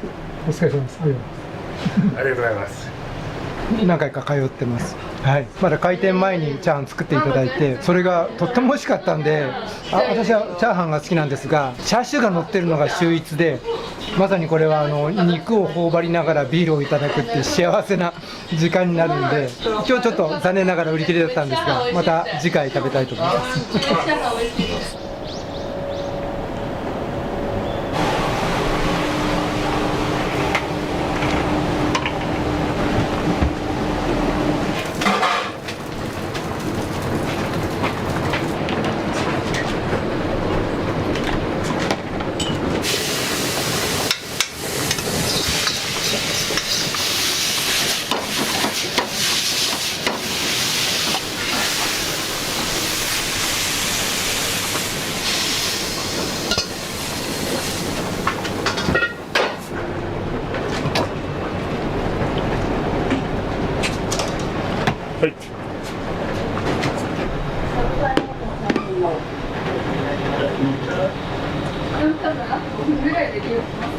いらっしゃいませ。で、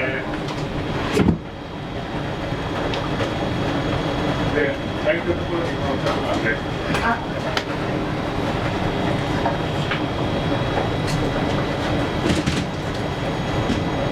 こっちは嫌い以上からマジ大丈夫ありがとう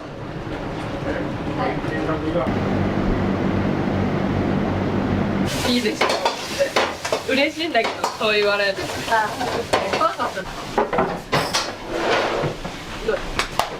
ありがとうなるほどね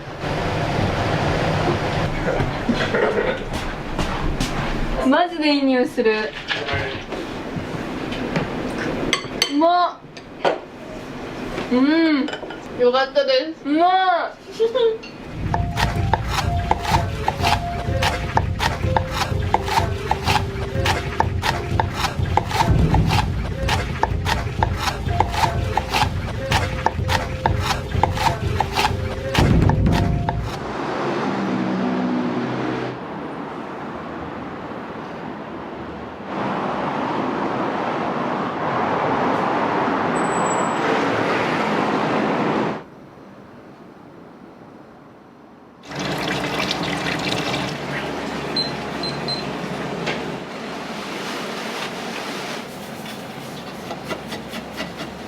麦とろがあるんで。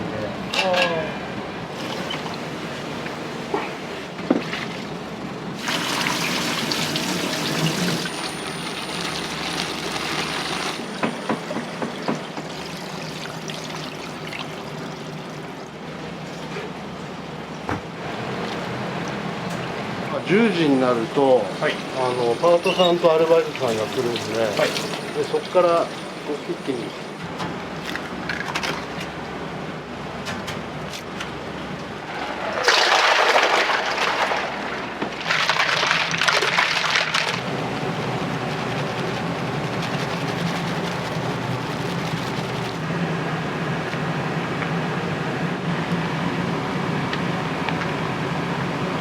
天ぷら粉っていうか小麦粉なんですよ、で小麦粉練っちゃうとグルテンが出ちゃうんで、グルテンが出るとサクッとしてもちもちってなっちゃうんですよ。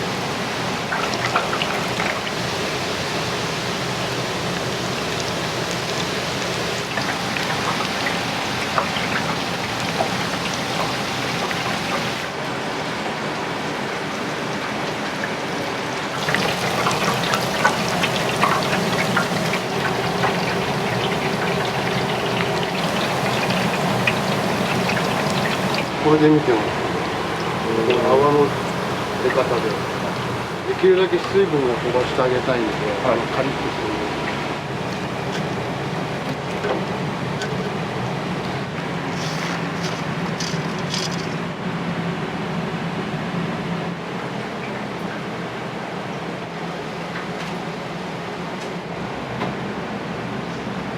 今日5時まで。5時まで。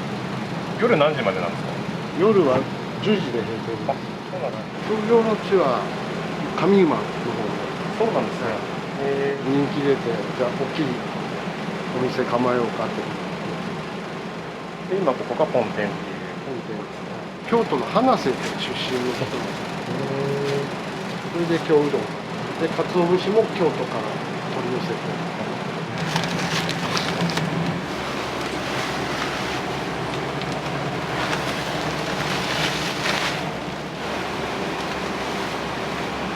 これ残るな。いつ死んでも。俺のことを見れるかな。こんだけ体が見たらいつ死んでも。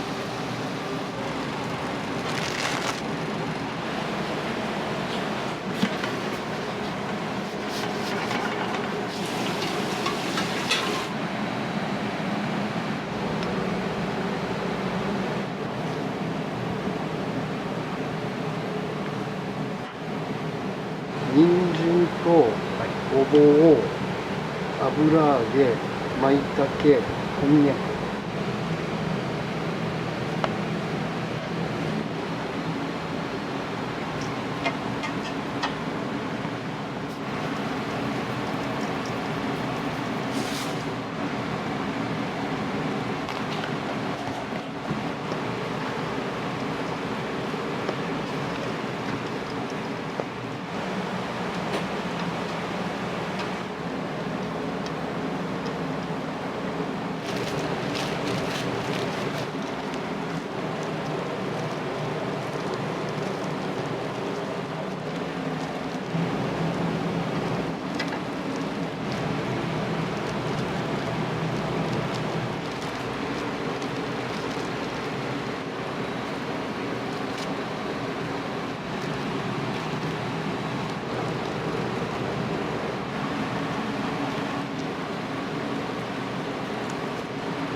これでとろろを伸ばすんですよ。麦とろろ。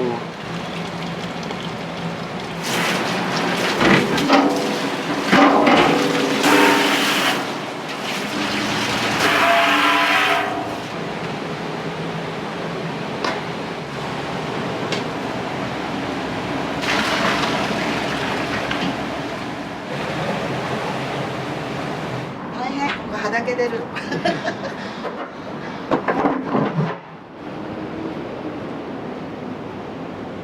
他にあるもの全部出さなくちゃいけない。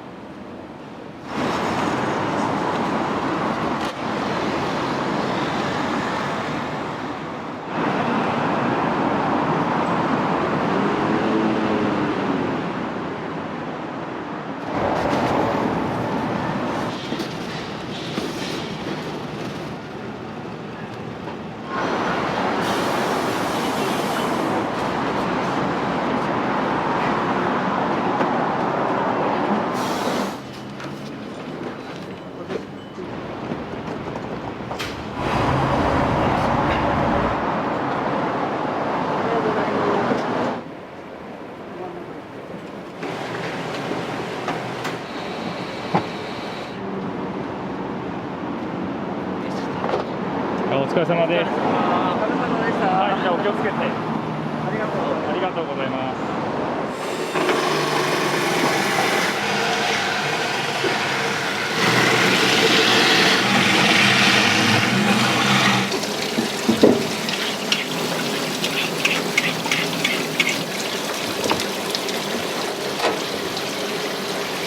よいしょ。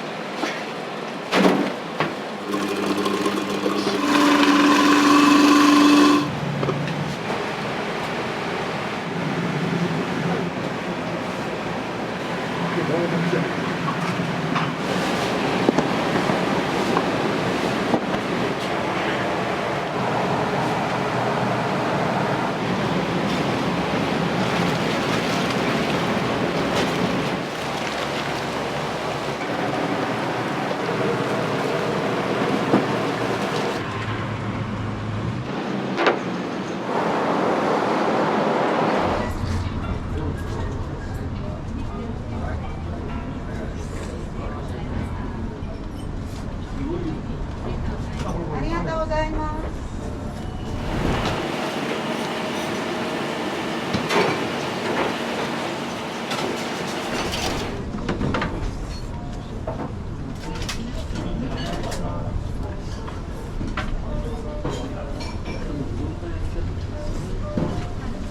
ありがとうございます。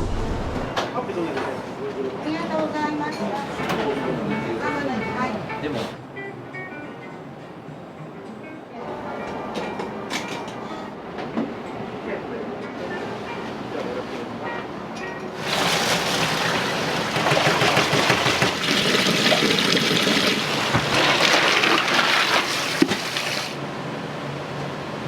ウーバーお願いします。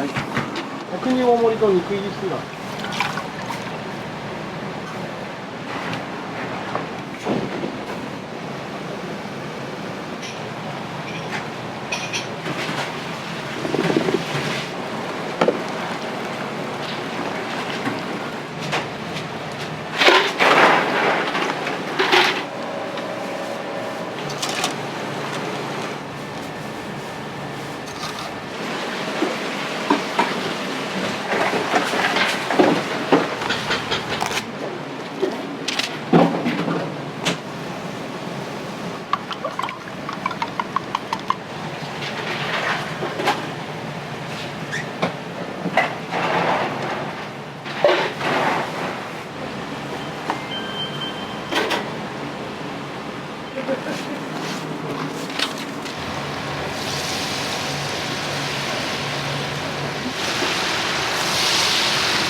お願いします。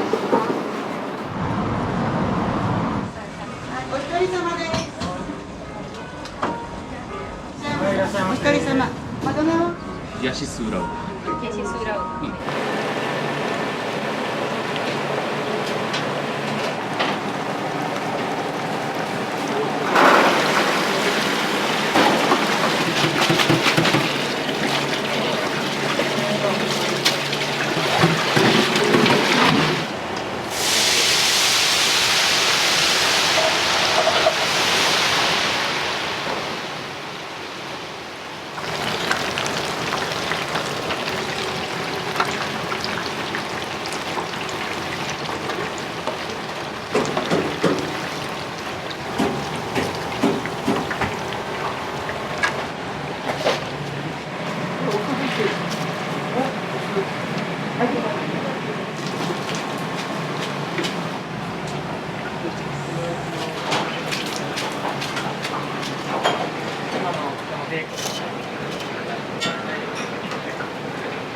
お願いします。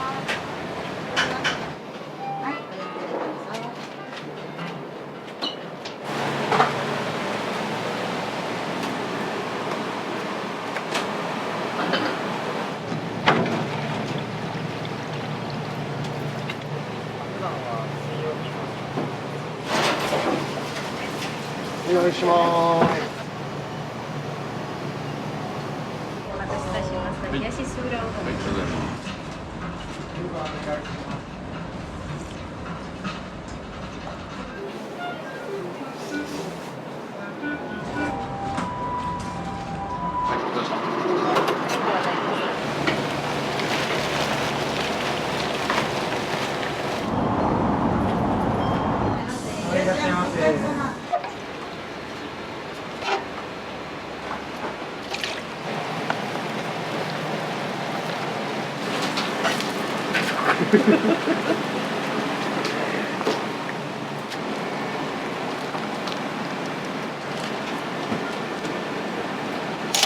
お願いします。お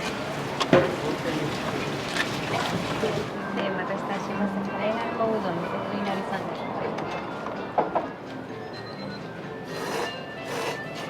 お願いします。お二人様です。特製カレー南蛮。カレーうどん一つ。はい。二つ。はい。しゃぶ醤油、特製食。そうだ、豚しゃぶ。はい。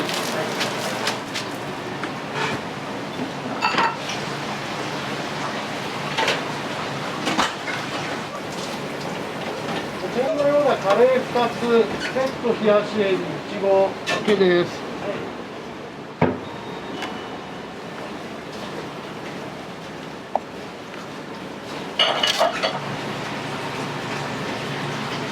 お願いします。8です。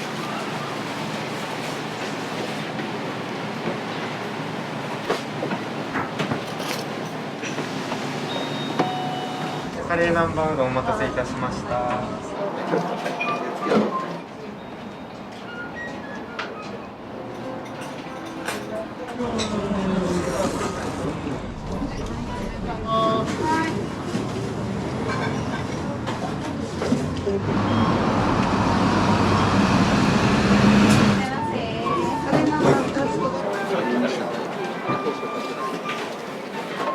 で店内が麦とろミニ冷やし、セットタコせいろ、仁淀かき揚げエビ、麦とろミニ冷やし、カレー。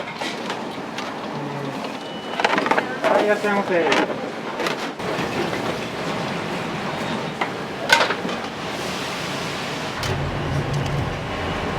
丼丼。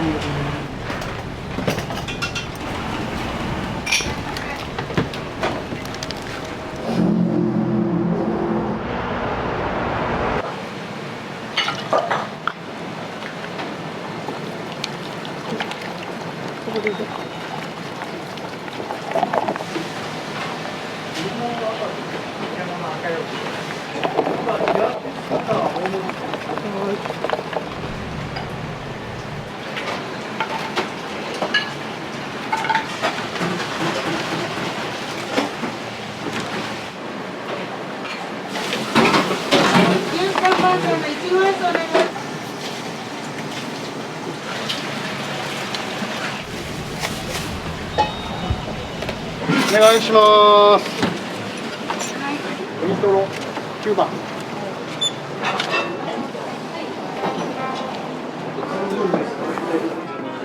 麦とろ膳ですね。すいません。こちらご飯お借りできます。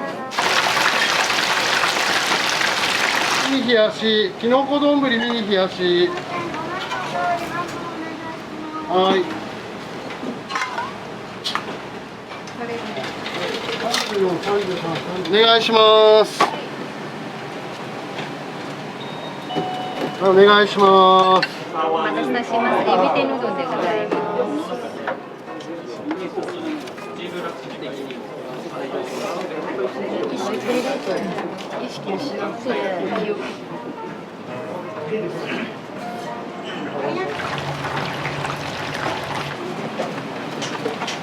お願いします。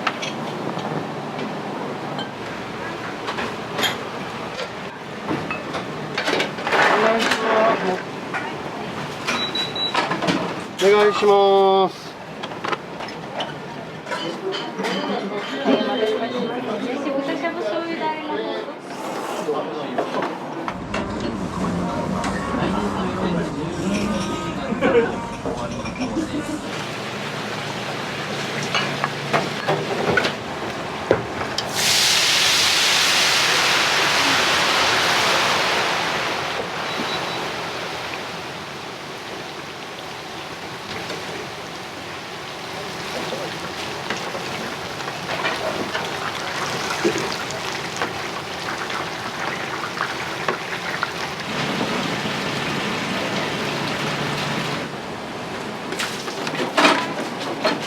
小田天盛り丼ミニ冷やし、きのこ丼ミニ冷やし、おかわり半分。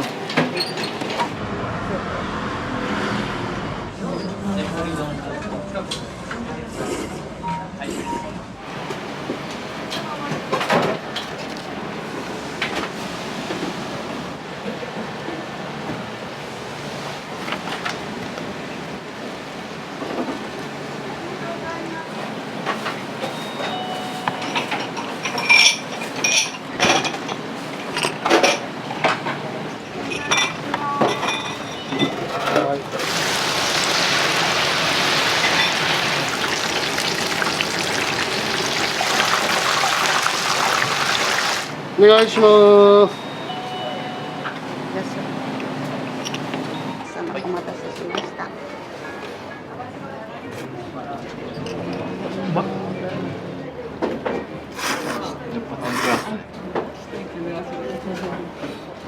まいわ。安定してうまい。量が多い。量が多い。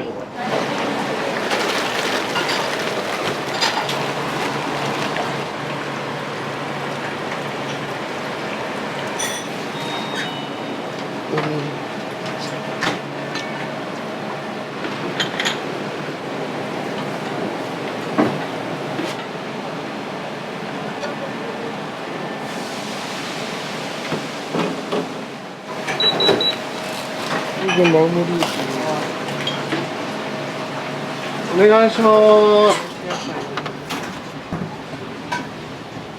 大盛りね。はい。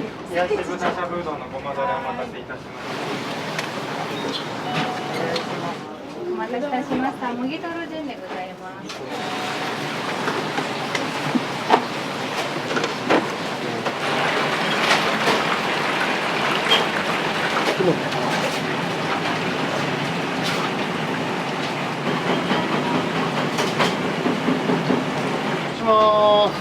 はい、10番です。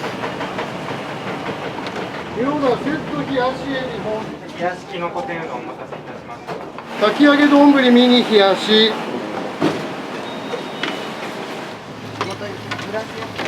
あ、はい。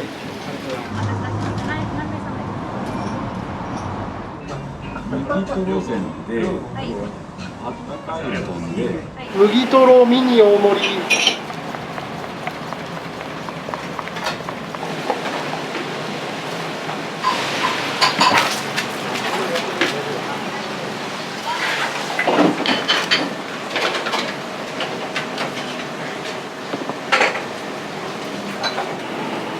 12番終わりね。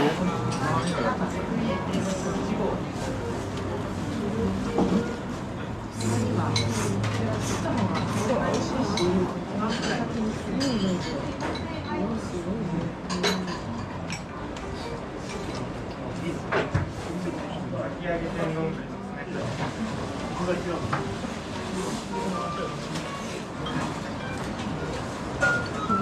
いろいろされるんですね。されるんです。広いですね。守備範囲が。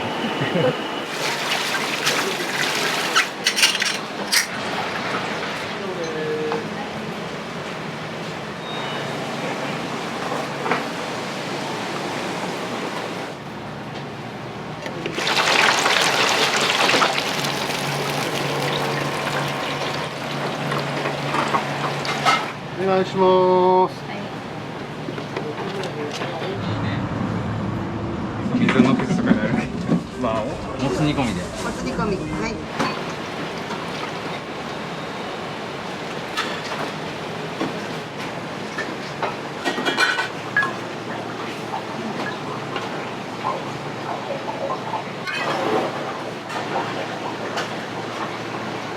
お願いします。お待たせいたしました。もう終電食でございます。こちら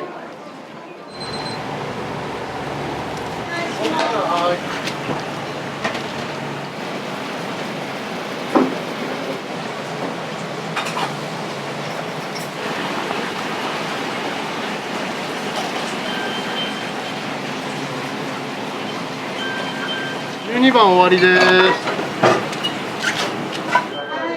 番号お願いします。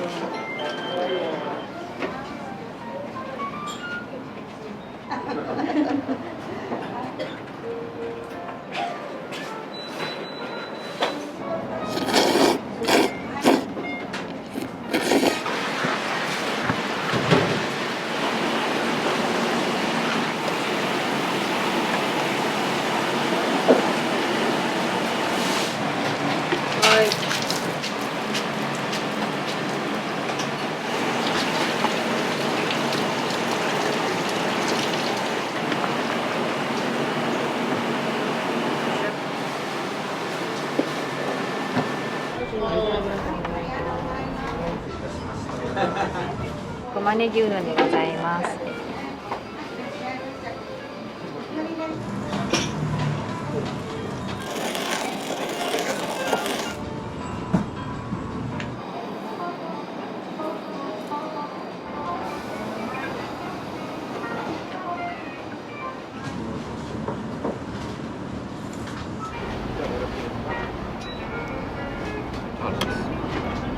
いらっしゃいませ。